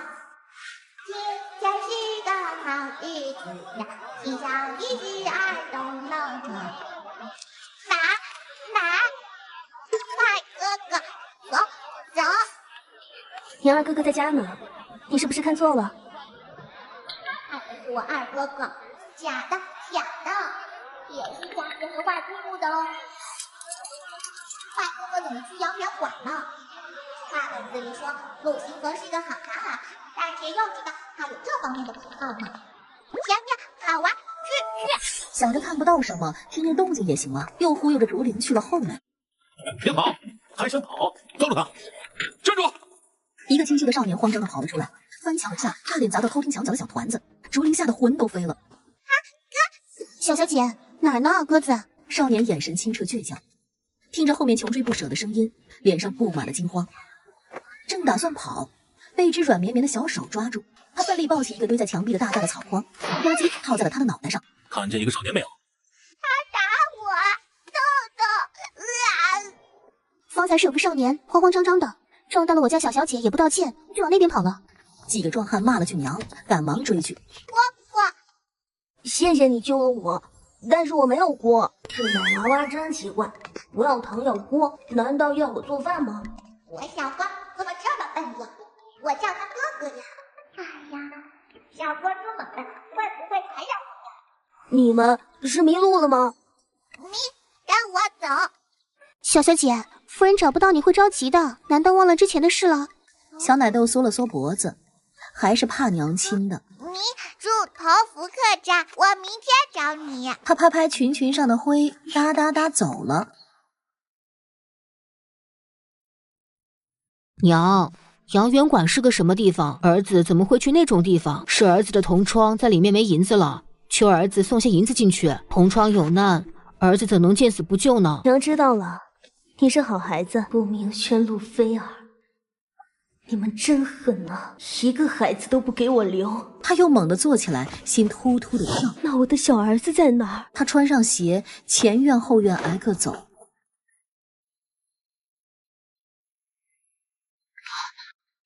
夫人，你在找什么？行为太怪太明显了，会引人注意的。行之，今日我听了你妹妹的心声，才知道你弟弟也不是亲生的。我猜到了，血缘亲近的兄弟姐妹都是有感知的。我对妹妹就很亲近，但对陆星河却有一种排斥感。我觉得你弟弟也在陆家，你帮娘注意着。好，我会的。我也想找到弟弟，不愿让弟弟受苦。呱呱却在心不在焉的吃早饭，大眼睛贼精的转着。呱呱想什么呢？不合胃口。小资叉烧包，大哥笨，小哥也笨，全家救宝宝上担当。小哥，难道妹妹找到弟弟了？妹妹想出去见弟弟。好，我们出去吃叉烧包，再带你玩玩转转，好不好？行之跟抱猫猫似的抱起了小家伙，越看妹妹越稀罕。好，小奶团眉飞色舞的。行之让竹林过后告诉苏锦轩，奶团子拉着行之的手去了客栈。小哥哥听话。奶团子小肉爪一推，直接把门推倒了。不结实。不结实。正塞饼子的少年噎住了，少年囧囧的，有点饿。饼子不好吃，我请你吃肉。少年注意到奶团子旁边英俊的少年，他的脸肉眼可见的白了起来。无功不受禄，我就说你为何对我这般好，原来你是找了人来祸害我。啥？是祸？别碰我！星之见他激动的要挣脱，要逃走，抬脚把他绊倒了，按在了地上。怎么这么倔？不把话听全了就跑？我知道，我这是出了龙潭又进虎穴，你们救我是有私心的。对了，想把你带回家呀。这世间无人真心待我，给我银子让我住客栈，其实就是为了随便吧。什么随便吧？说什么胡话呢？你不是想包养我？为何要包养你？因为我是小官。什么？但我是清白的，我把自己保护得很好。你知道自己的身世吗？你有爹娘吗？爹娘是谁？我真想问问他们，为何生下我又不管我？因为我的容貌，我从小到大被卖过很多次，哪有家，哪有亲人？香花，不哭，你妹啊！你过。娘很爱我们，之前被蒙在鼓里，被奸人蒙蔽，娘疯了一样的找你，我们很爱你。我竟然有家有亲人，我那怎么打败坏人？听我的。这事不能冲动，现在唯一要做的便是让你回家。他们让少年暂住在客栈，给了足够的银子。爹，这奴才今儿个擅自把妹妹拐了出去，这种人怎能留在陆家？依我看，应该撵出去。的确，来人，把此人押到官府，就说他意图拐卖陆家千金。我看谁敢动我徒儿半根手指。行之是我亲认下的徒儿，今日也是我让他带呱呱出来的，送他去官府。要不要把我也送进去啊？这小畜生怎的成了苏怀安的徒弟？这可是有名的玉面将军。三哥今日来所谓何事？暖妃的八皇子君庭想寻个伴读，我想那星儿才游学回来，确实不凡，不如让他做君庭的伴读。星儿聪慧，没有比星儿更适合做皇子的伴读的了。不要，哎呀，怎么能让陆泽进宫当伴读呢？他不是我小托呀，他是阿爹和路菲尔的儿呀。话本子里，陆星河当了皇大之后，害得暖妃打入冷宫，被公活活饿死了，害得八皇成了人质。暖妃是我大姨母，君庭是我表哥，不能见死不救啊！妹夫，先别高兴，这只是我的意见，具体让谁做伴读，还是要听皇上和暖妃的意见。陆明轩没听进去，满满的信心在眼里荡着。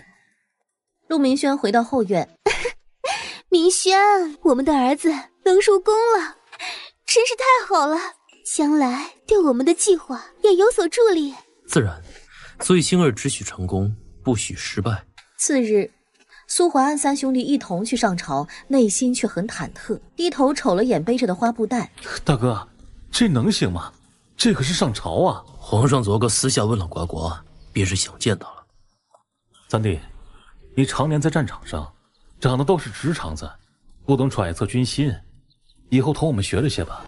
呱呱软嫩的小手悄悄扒开袋子，黑眼睛滴溜溜的转，听着大臣们上奏。宋大人今日告假，称昨夜熟读皇上所作文章太晚，早上起床眩晕摔了腿。撒谎！皇上听得怒气冲冲，想大发雷霆，又怕吓着这活祖宗。见小祖宗听得困了，早早下了朝。御书房内，皇上盯着落成小山的折子，腿下被重物抱住，小奶豆顺着龙腿爬上来，真硬！四处看，捞起几本折子垫在屁股下。这折子的福气大着呢。呱呱，昨儿你刚入了朕的梦，朕便想法子让你入宫了。你找朕什么事儿啊？我知道你苦恼一个事儿，我帮你，你要答应我一个忙。不对，帮一个忙。我苦恼什么？你知道？那你说来听听。你不会选城池。皇上愣住，果真是小神灵。没错，大禹输给了大硕，按赌约要任选一座城池。大禹城池多，表面做得好，可却是好坏交替。若是选中了不好的城池，非但没有好处，反而会亏银子整修。所以呀，这个六盘池。六盘池是口碑最差的池啊。对，这是嘘嘘收止。皇上当机立断给大禹发了个书信，他搓着手，笑得像大灰狼。你想让朕答应你什么条件？姨母，这是姑姑特意为姨母做的梨花酥，木雕小剑也是我送给表弟的。福临，收下吧。等等，抢我肉丸！嗷嗷，拆家！你谁啊？干嘛拆我的狗窝？不对，干嘛拆我狗的狗窝？我要告诉我母妃去。是我妹妹，也是你的表妹，就是有点没规矩。你去，我不怕。妹妹，你怎么不怕狗子啊？你是怎么驯服狗子的？教教我呗。笨蛋两个一起玩，笨蛋会传染的。他咋能听到妹妹的心里话？妹妹跟表哥玩呗，说句话也行啊。表哥有好多钱。现在我有什么用？有命拿，没命花呀！天生的短命鬼，可怜可怜。你说呀，怎么不说了？我怎么短命了？奴才见过暖妃宜人，这是其他2个候选的书童。抬起头。心儿怎的了？头一次见你这般冒失。娘，是我早上没吃饭，有些晕了。想让我吃饭？是看见我亲小哥来了，害怕了吧？正主来喽！今天四处找不着这小杂碎，进宫里来了。这小杂碎是怎么勾搭上皇宫里的人的？难道他们知道了小杂碎的身世？表弟，这2人从哪儿寻来的？看着不俗，都快把我比下去了。就那高壮的，曾经做过我3皇兄的伴读。那生得好看的，是大学时微服出巡，在街上看到他卖诗赚钱，觉得是个人才，便领回来了。你也知道，皇家选伴读都从民间、朝臣及皇室内各选一个。虽不知母妃为何要我这么说，但为了3舅舅那匹汗血宝马，值了。幸好不是得知了身世特意寻来的。不过这小杂碎的运气还真是好，我绝不能让小杂碎入宫做8皇子的伴读，时间久了必会真相大白。妹妹，你领着他们2人去偏殿换统一的衣裳吧。暖妃故意给他们母子2人相处的机会。行，那麻烦大姐帮我照看着仙河和呱呱。苏锦轩脸色淡然，对2个少年开口：“你们同我来吧。”你随我来，你的衣裳在别处。待福临和少年离开，苏锦轩迫不及待地上前，左看右看，泪水流了满脸。像娘亲，像你舅舅，像你大哥。少年定定地看着他，眼睛不眨，话也不说。苏锦轩心里直打鼓。怎么了？你是不是怪娘？不是的，我只是不敢相信我有娘了。我怕一眨眼一说话，娘就不见了。苏锦轩呆住。你愿意认我？我听大哥和妹妹说了，娘也是个可怜人。况且，少年挠挠脑袋，挺羞涩的。我做梦都想要有娘，有了娘，我就再不是野孩子了。苏锦轩抱住少年，好孩子，我的小儿子这么多年受苦了，娘会保护你的。我知道家里都是坏人，不是相认的好时机，我和大哥会等的。换好衣裳，少年很开心。我有名字了，我叫颜之，嘿嘿，真好听。正说着话呢，陆星河忽然来到暖妃面前。姨母，为8皇子选伴读是件大事，这个人不配做8皇子的伴读，为何？因为他是小官，脏得厉害。母妃，我不要小官当我的伴读，我的清白之身不保了呀！鬼叫什么？暖妃把苏锦轩担忧的眼神看在眼里，她朝陆星河看去。星儿啊，这饭可以乱吃，话不可以乱说。你认识他，你怎的知道他是小官？还是说你去过那种地方呢？陆星河心虚的激动大叫：“我没有，我才没去过那种地方，是我同窗说的，特意指给我看了。”苏锦轩神色淡然。星儿一向拿证据说话，怎的今日这般冲动？真是让娘失望。娘，我也是为了姨母和表弟好，我会拿出证据的。陆星河找到8皇子，用万分忧愁、担忧的眼神看着他。表弟，你常在宫中，对外面一无所知，我是你表哥，怎会骗你？你千万不能选那个人当伴读，不然啊，你会变成龙阳之好的。到时候啊，陆星河朝他后边瞅了瞅，某处不保啊！八皇子下意识夹紧了屁股。小杂碎，别以为你能摆脱小关，能摆脱我，我是不会让你有翻身的余地的。你想干什么？娘，德公公，你们上来吧。星儿，你可以把娘和你姨母宫中的德公公请出来，做什么？星河为姨母、为表弟、为皇家，也为苏家着想，认为绝对不能让一个小官做八皇子的伴读。今日我寻来了证人，要揭穿他。各位都是京城小官楼的官宝们，他们对他可是熟稔无比。陆星河唇角挂着笑，敢问你们可认识他？他是否曾在你们处做过小官，公审赏玩？他呀，他生的倒是好啊，不过我们官楼哪有这个福气找这么个人来呀？不认得。不认得？怎么会不认得？娘，我想他定是以身子为蛊惑，收买了他们说谎。星儿，你在娘心里向来彬彬有礼，谈吐不俗，可你方才说了些什么脏话？你来说，他是不是小官？你当初还看中他了？陆兄，我不知道啊，你可不能瞎说话。我还有事，先走一步了。没想到娘娘竟有个满嘴谎言的外甥，真是给娘娘丢人。皇上婆婆出马，看钱还敢瞎说，要和皇上当亲戚，好像比我扎天管用。今日让你受委屈了，这几日的房钱由我们出，你且安心住下，等着入宫便好。多谢夫人。走之前，呱呱悄咪咪朝小哥眨眨眼。呱呱是不来了吗？婴儿较多，许是起不来。你今日好好表现。我会的，姨母。暖妃。八皇子有事，我表妹好像很喜欢你，我一会儿选你，你能让表妹搭理搭理我吗？婴儿的感受最直观，你待呱呱好，她自然会感受到的。我选胭脂，你别不理我，我给你好多好吃的。我才不是茶，是给你机会，讨好我。随着皇上一声驾到，众人跪了下来。皇上四处瞅，瞅着呱呱，这才松口气，又是使眼色，又是惊咳的。可惜小家伙不搭理他，见他吃东西，心生一计，跟公公耳语。不多时，皇上面前多出许多零嘴，奶团子一怔，跟闻着香油的小耗子似的，因为桌子太高，他摸不到，跟奶猫似的，顺着皇上的大腿爬了上去，挪挪屁股，坐稳了后，抓起零嘴吃了起来。二皇子，你选错了。父皇、母妃，我选好伴读了。没关系的，表弟，只要你开心就好。你来了。我为三皇子寻了个上等的货色，可惜他是八皇子的人，还口口声声说谁也不敢得罪八皇子。哼，老八算什么东西？我外祖家看他外祖家不顺眼很久了，今儿个我便给他个下马威。奴才见过暖妃。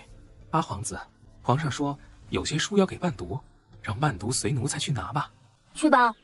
也很在皇上伯伯身边见过这人呀，给你一个讨好我的机会。呱呱，这是我父皇的书房，不能随便进，会被打屁屁的。皇上伯伯不会。虽说今日你在父皇面前放肆，他没有发火，那是因为在考核呀，我父皇没空搭理你。现在不一样了，父皇办正事呢。姨母啊，我对不起你，没保护好妹妹。看来皇上伯伯没干过偷偷摸摸的事，都不知道早早让人记住守门的太监呢。唉，看来这次没什么收获喽。皇上给总管使了个眼色，总管立刻带人过去，火速把守门通风报信的太监按住了。你当八皇子的伴读有个屁用，还不如跟着我吃香喝辣的。皇上最讨厌龙阳之好的人，你就不怕被发现后被皇上厌弃吗？你以为我娶皇妃是为了什么？就是为了给我挡这事儿的。你敢骗婚？这要是让你岳丈，朕的朝臣知道了，朕的老脸往哪儿搁？打今儿起，你不用去上书房了，也不必习武了，就在殿内给朕好好反省反省。朕非要改了你这臭毛病。另外，把这事告诉苏妃，她教子有过，罚她面壁，并罚俸禄3个月。皇上威武！啦啦啦啦！差一点就毁了那小杂碎，谁知小杂碎没毁成，却毁了三皇子。幸好没连累到苏妃，不然我们的计划便缺一块脚。星儿，你说皇上格外喜欢陆呱呱，看着不像喜欢，没有表现出喜欢的神色。纵容倒是真的，不然怎会让他坐着吃东西？今日伴读考核，许是过继龙颜，不便和孩子发怒。小哥说的对。才不是喜欢，我是天之凤女，皇上只能喜欢我。云凤说的对，皇上无女，纵容女孩也是正常的，但绝不会喜欢跟蠢猪一样喜欢吃睡的陆呱呱。那该如何让女儿引起皇上的注意？我有办法。听闻陆家千金陆菲儿所生的女儿凌云凤带来的福泽。我记得这孩子之前赌师很厉害，后来输了一败涂地。小孩子听着，话说对。都说陆菲儿灵芝母体，生的孩子也不俗。凌云凤今日能招来我朝的硕禄。小骑马吗？谁让我骑，我给谁嘘嘘。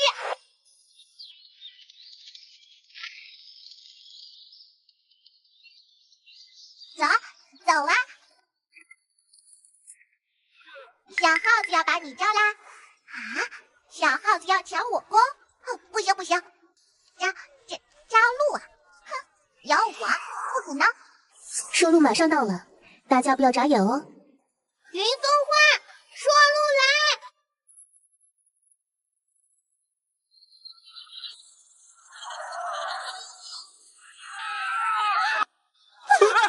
什么灵芝母体生出的祥瑞？我可是灾星，不然怎么会招来浩的？打他呀！赶紧让这些耗子消失啊！为什么来的是耗子？说路呢？你们懂什么？我女儿是天之凤女。陆菲儿抱紧了凌云凤，朝下跑去，脚下一滑，猛地绊倒。还有1个月便考试了，暖妃来信说宫里有规定，要让伴读参加考试。这个月我把伴读接出来，在外面上私塾补知识，也让行知一起学吧。苏锦轩自然答应。爹爹，我记得宫中有个规矩，伴读考试没有取得秀才之名，便取消伴读的资格。那小杂碎可连童生都不是啊！陆明轩拍拍小儿子的肩，爹爹上朝便会提这件事的。皇上，八皇子虽说过了伴读考，可他就连个童生都不是啊！这样的人怎配给八皇子做伴读？是啊，皇上，请皇上三思啊！不然便等他成了秀才之后，再做八皇子的伴读吧。陆钦怎的知道，那孩子此次考试当不成秀才。皇上，考试都是一节节按照顺序考的呀。今年考试的规矩改了，有能力者可跳阶考试。皇上，为何？皇上恼地把折子砸在他头上，额头迅速破了个口子。朕做决定，什么时候轮到你来质问了？朕做决定都得过问你女儿的意见，只可惜啊，一个瞎眼的不懂得珍惜这个宝贝女儿。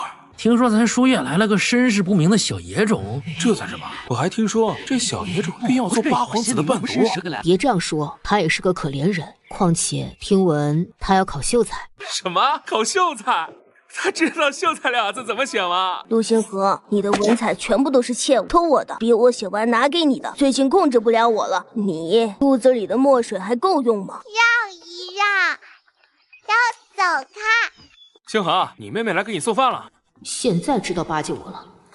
他伸手去拿，啪的一声，小手重重的打上去。不是给你的，你个孔雀，是给他的。呱呱是不是认错人了？我大眼睛，不然没认错，快吃，不然我要馋死了。表哥，我来了，云凤给你送饭来啦。还是云凤妹妹懂事。这是什么？也许是佐料吧。咦，那是老鼠屎。原来你喜欢吃老鼠屎呀。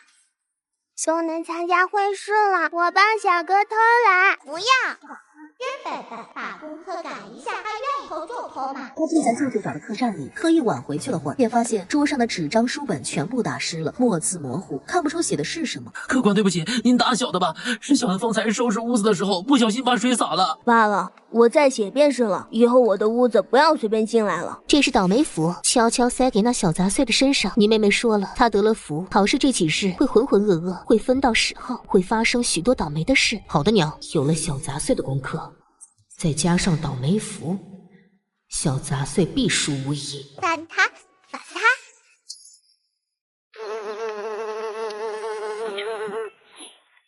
让让，都让让！陆家天才来了！不要这样，要谦让。有人嘀咕了一句，天才？什么天才？他名字是最后一名啊！你说什么？最后一名？怕是看错了吧？我又不瞎，还想找你呢，压你是第一名，结果可倒好，考了个老莫。你们猜谁是第一？严正，咱瞧不上的严正成了第一呀！不可能！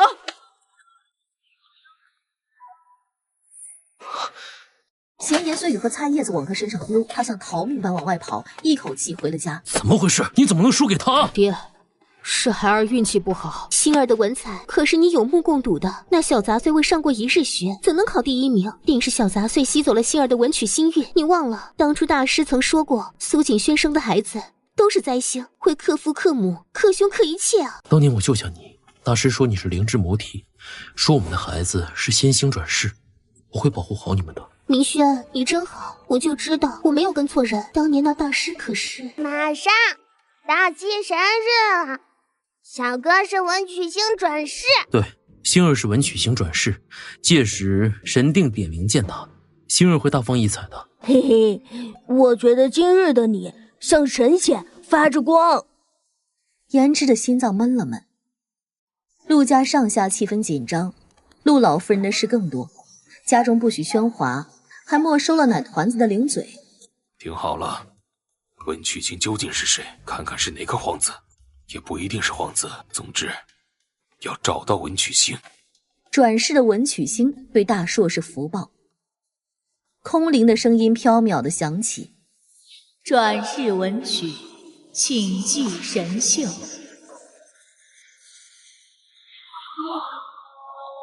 那抹光投到了陆星河身上，陆星河兴奋的浑身都在颤抖，对着那抹光磕头：神，我是文曲星转世，我是陆星河。没想到陆星河真的是文曲星转世啊！当初我的决定是对的。我族大师吉言成真了。这神该不会也是冒牌而过吧？不然就是没睡醒，要不就是眼瞎了。找个郎中看看吧。真是不明的冒牌货，怎么会是文曲星转世呢？看他长得那么愚蠢，把他当文曲星，难道不怕被愚蠢传染吗？文曲星为何会被雷劈啊？啊，难不成撒谎了？肯定的。老爹开眼了呀！你不是陆明轩、苏景轩的孩子。我说我是陆明轩的孩子，不是苏景轩的孩子。老天啊，这陆明轩可是深情好男儿，当年求娶苏景轩的时候，可是同苏家下跪发毒誓，保证此生要一生一世一双人的。哎，怎的转眼就和别的女子生孩子了？阵阵凉风吹在苏景轩的脸上，他面色苍白，身子摇摇晃晃的，两行清泪顺着脸颊流了下来。痛楚减轻的陆星河从地上爬起来，神色慌张地朝苏景轩走去。娘，你怕是叫错人了吧？我不是你娘。苏景轩看着他，娘，你别这样，你是我娘，你难道不认星儿了吗？陆明轩快步上前，陆菲儿跟在他身后。夫人，刚喊完，啪的一个响亮的耳光抽在陆明轩的脸上，这巴掌用了10成的力，陆明轩喉头滚了层血腥。夫人，你别生气，我跟你解释这件事。是有一次我出远门了，在一个偏僻的茶肆喝茶，谁知道这家子竟然盯上我了，在我的茶里偷偷放了药。等我醒来就发现他家女儿和我不敢告诉你，只好瞒着了。后来他家找了上来，说他家女儿怀孕了，让我负责。我有你了，自然不能收了她，但是孩子是无辜的，我只好把孩子领回来了。苏景轩看着他撒谎的德行，便觉得恶心。你把跟其他贱人生的孩子领回来，那我的呢？我的孩子呢？算日子，我和那贱人怀孕生产的时间差不多吧？我的孩子呢？啊！你说呀，说呀！陆明轩眼神悲伤。我们的孩子生下后身体太虚弱了，不到1个时辰便去了。我儿子在哪儿啊？你说我儿子死了，我死去的儿子在哪儿？说呀！找救，渣爹坏人做坏事，渣爹他们要去乱葬岗，还要在棺材里做邪恶的阵法，害苏家。苏锦轩听得头晕目眩，外面响起哐哐哐的敲门声，隔着门便能听到苏家人的愤怒啼笑声。一开门，被苏家的阵仗吓了一跳，苏家人全来了。苏老夫人和夫人面容严肃，冷刀子的眼神刺过去。陆家的，你们不打算给我们个交代吗？刺目的剑被苏怀安拔出。欺负我妹妹，也要问问我的剑愿不愿意。陆家人眼皮直跳，眼下怎敢得罪苏家？陆老夫人一个劲儿给儿子使眼色，快解决呀！快把这几尊大佛弄走啊！苏锦轩抱着奶团子出来了。爹娘，你们来了。小妹，跟我们回家。走。不对，先让他们带我们去坟地看看。苏锦轩没等说话，怀里的奶团子急得直啊啊！哎呀，外祖父、舅舅们，先不要捣乱呀！听到心声的苏家人怔住了，彼此对视一眼。爹娘，这么晚了去祭拜，也会扰了孩子，不如明日一早我们再过去，如何？苏家人看出来奶团子的古灵精怪了，小胖手抱住苏怀安的大腿，我要跟舅回家。苏怀安把团子抱起来，看看今晚我们呱呱吓成什么样子了，带回苏家，让他缓缓。苏怀安捏了捏小外甥女肉嘟嘟的脸，小机灵鬼，你不是想来苏家吧？你想去哪儿？奶团子指着皇宫的方向。杀皇上伯伯。苏怀安无语了，奶团子大气的摆摆小手，等会儿皇上伯伯就派人接了。皇上身边的大内总管来了。见过苏大人，快别冻着孩子。多谢公公挂怀，我们把孩子抱进马车。公公噎在嗓子里的话没说出来，就看到苏大人脚步极快的过去了。把呱呱给朕，你去治你的结巴。朕知道你托梦给朕后，马上出来接你了。朕表现的棒不棒？小团子竖起个大拇哥，俩人在马车里叽里呱啦的说了一堆。夫人，我们在荒郊野岭祭拜孩子，总归不太好，先挪坟吧。陆家人巴不得赶紧把坟挪到苏家去。这时，急促的骑马哒哒声响起，大内总管握着圣旨朝他们走来。陆明轩愣住，在场的人纷纷跪下。公公，可是我们已经说好了呀，要埋在苏家的祖坟啊。看来陆大人这是对皇上的决定有意见呢。这皇上都把御林军派出来给你迁坟了，你这是要打皇上的脸啊！大家这就去禀告皇上，明儿个上朝，咱请陆大人自己跟皇上解释吧。皇上如此挂念陆家，是陆家的福气，微臣怎敢驳了皇上的意呢？苍天啊，那里面可是……情绪一激动，嘎一下子冲了过去，呱呱在土地上蹦着，拍着小手。哇，皇上伯伯威武！棺材里可是埋着乱葬岗冤死后死的尸体，死的时候已经面目全非了。幸亏我和两个哥哥没有入陆家的族谱，不然呐也惨了。娘姓苏，也不会受到连累。陆家这是搬起石头打自己的脚，啦啦啦！砰当一声，棺材入了地，一切尘埃落定。怎么办呀？那邪祟赃物怎能放我陆家呀？现在晴天白日的不能动，等入了夜，天黑了，咱把棺材挖出来，然后再让菲儿认识的大师给咱家族做法。只好这样了。谁敢夜袭坟地？打！别打，别打！我们是陆家人，你们是谁？敢私闯我陆家墓园？陆大人，皇上体贴陆大人，顾念陆大人丧子之痛，特让我们前来守灵3年。什么？守灵3年？陆大人不必感动，这是我们的分内之事。明日上朝，陆大人可以好好的感谢皇上。我给你们的惊喜，喜欢吗？哼，专门找人来守灵，还得共吃共住，发月银呢。宝宝给你们陆家省了好多银子呀！蠢货，你还有文曲星转世的身份呢，这个身份可是独一无二，谁也无法抢走的。你要振作起来，等爹的计划成了，我们便是侯府的公子了。等娘的计划成了，难道你不想要这些荣耀吗？我该怎么做？下个月有一场猎赛，我会为你文曲星的身份造势的，你可不要让我失望啊，弟弟。哥，我还想……陆星和阳光的眸布了一层阴云，广袤无垠，重重叠叠的山林中围站着1000名御林军，他们负责保护皇上等人的安全。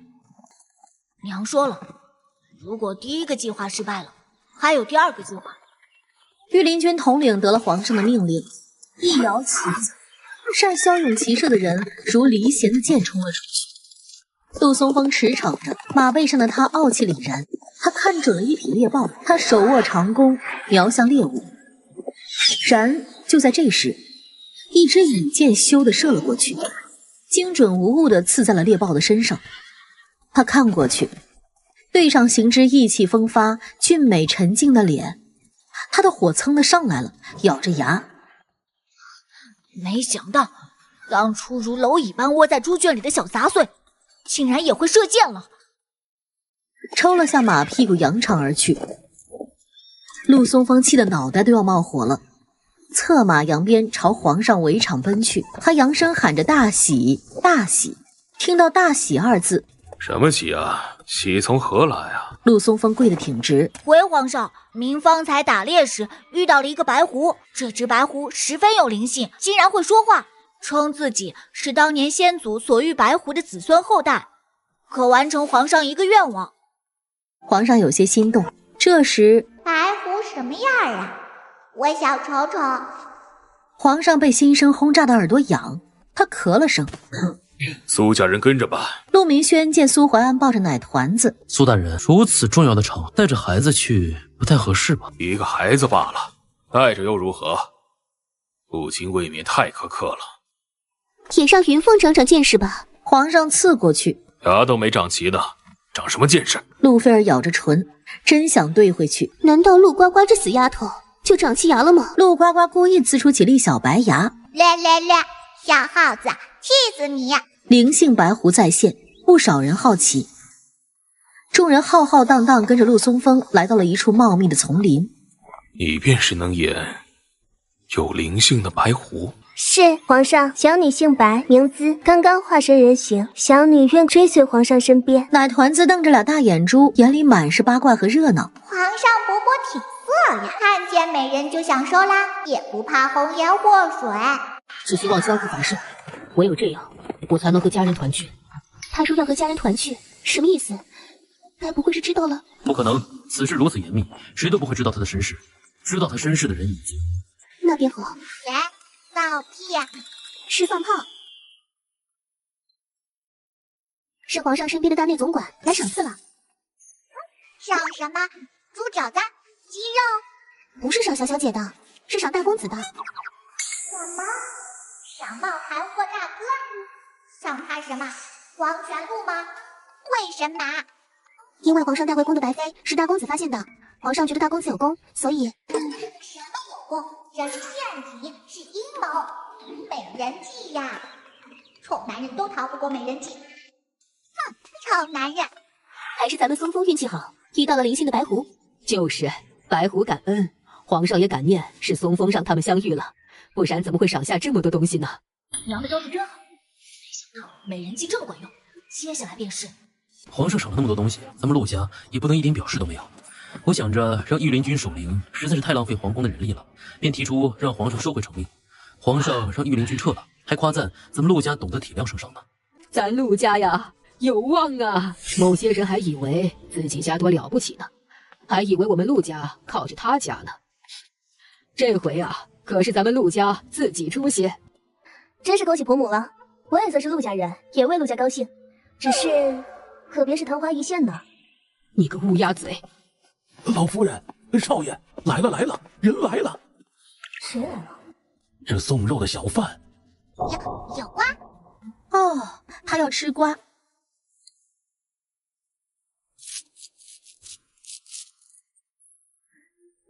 妹妹，你怎么醒了？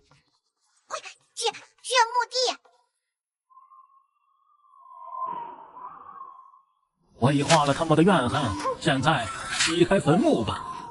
小破烂族，还想压怨气？小看燕子这个坏蛋法！该死！听我陆大人，昨半夜刨了儿子的坟。缺德呀！儿子都动怒了，上了他的身下不来呀。听说呀，是陆家求爷爷告奶奶的，保证不动坟了，那一人一猫才下来的。你们半夜偷偷出去找大师超度，还要迁坟，怎么是做了什么伤天害理的事？心虚了，害怕了吗？乱说什么！我只是想给死去的儿子挪个整个陆家风水最好的地方。这样啊，当年风水大师来看墓地时，曾说过风水最好的地方就是老祖宗的墓地。想来夫君是想把咱们死去的儿子跟老祖宗埋在一起。老祖宗若是能看到第5代，定会高兴极的。我这就去准备。他娘的，我没有这个意思啊！大说要散伙啊！准了，把陆家死去的孩子和老祖宗葬在一起。陆大人之前上折子，心疼妹妹陆菲儿的女儿未上陆家族谱，孤苦无依的，希望皇上应允上陆家族谱。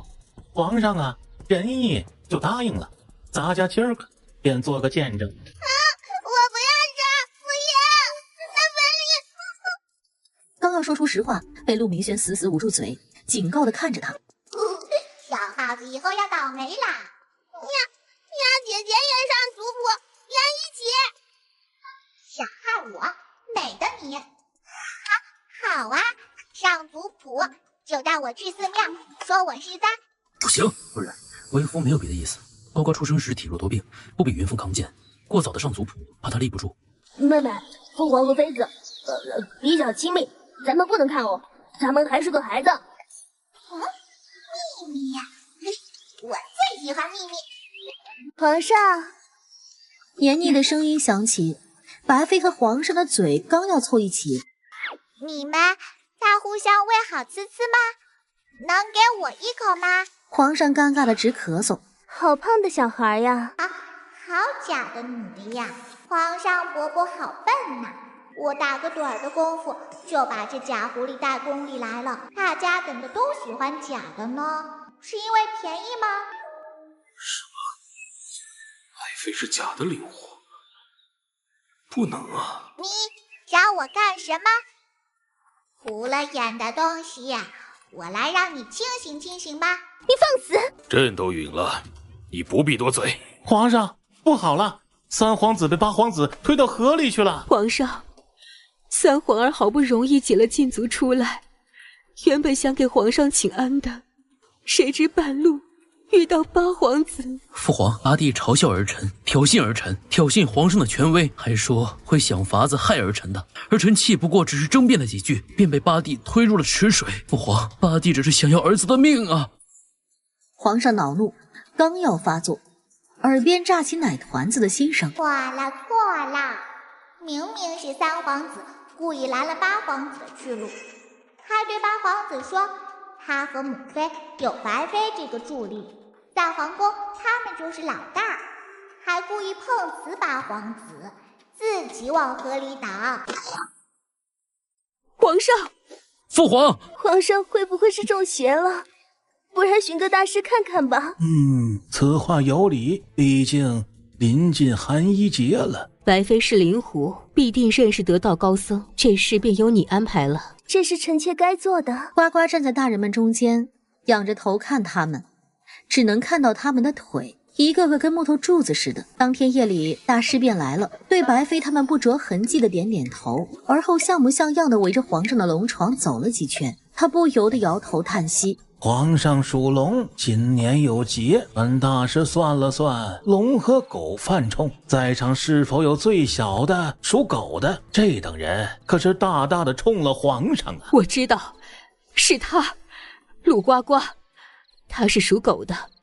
我还听说寺庙的人都说他是灾星呢。我知道，自打他出生后，陆家出了不少事，肯定是被他克的。这孩子的年日月柱都不吉利，可是十足的灾星啊！若是再留下，怕是会对皇上的龙体有害呀。烦请大师出个解决的法子。先关进牢房，在断头那日，我会亲自灭了他的灾魂。快去给菲儿捎个口信，他啊一定高兴坏了。咱们可是大功呢，亏得没上族谱呢，不然……不然什么？不管上不上族谱，他都是你的孩子，难道不是吗？怎么，你不想管？管？你让我怎么管？冒着杀头的危险求皇上，为了这么个无足轻重的东西，你想赔上陆家吗？小梅，我同关押呱呱的人有点交情，准许我们前去探望。真的，太好了！呱呱姑娘在最里面的头号天子房，平日只能我过去送饭，无人能进，所以咱们快些，不要耽搁太久的时间。天子房那是重犯住的，条件艰苦，吃喝不好，我可怜的女儿呀！可怜的外甥女啊！我可怜的外孙女啊！原本黑黢黢、暗无天日的牢房整洁明亮，还挂着小动物嬉戏的水墨画。其实才吃完午饭，桌上的残羹剩饭还未收拾，但仍能隐约看出菜品：金丝燕窝、黄焖鱼翅、佛跳墙肉泥。娘啊，你走上来就呱呱了，呱呱吃不饱睡不好，都瘦了。秘密被娘发现了，被外祖父他们发现了，难道我说我会变魔术？香香美人呐，光是闻着就让我心猿意马了。死鬼，皇上还在呢。他呀，不是让咱们用符弄晕了吗？老胖子，咱们把这地儿给摇塌了，他也醒不过来。白狐狸和狂徒电电风风，不知道天地为何物啊！皇上饶命啊！是这个贱人勾引我的。处理掉，过2日便是寒衣节了，我大叔十分重视，会让皇子引领众人放花灯，告慰皇族的灵魂。你也来啊！寒衣节放花灯，不好玩，不如在家睡大觉。那日的吃食倒是十分好吃，你若不来，就不准备了。来，那团子把白萝卜的胳膊举得高高的，你想通了就好。我想通什么了？夫人，呱呱将死，我做爹爹的也很伤心，但日子总要过下去了。你把好东西收拾出来给云凤是对的。不好意思，我是为了迎接我女儿呱呱。嫂嫂是不是伤心过度，出了癔症了？呱呱啊，可是大师认定的灾星，没得活了。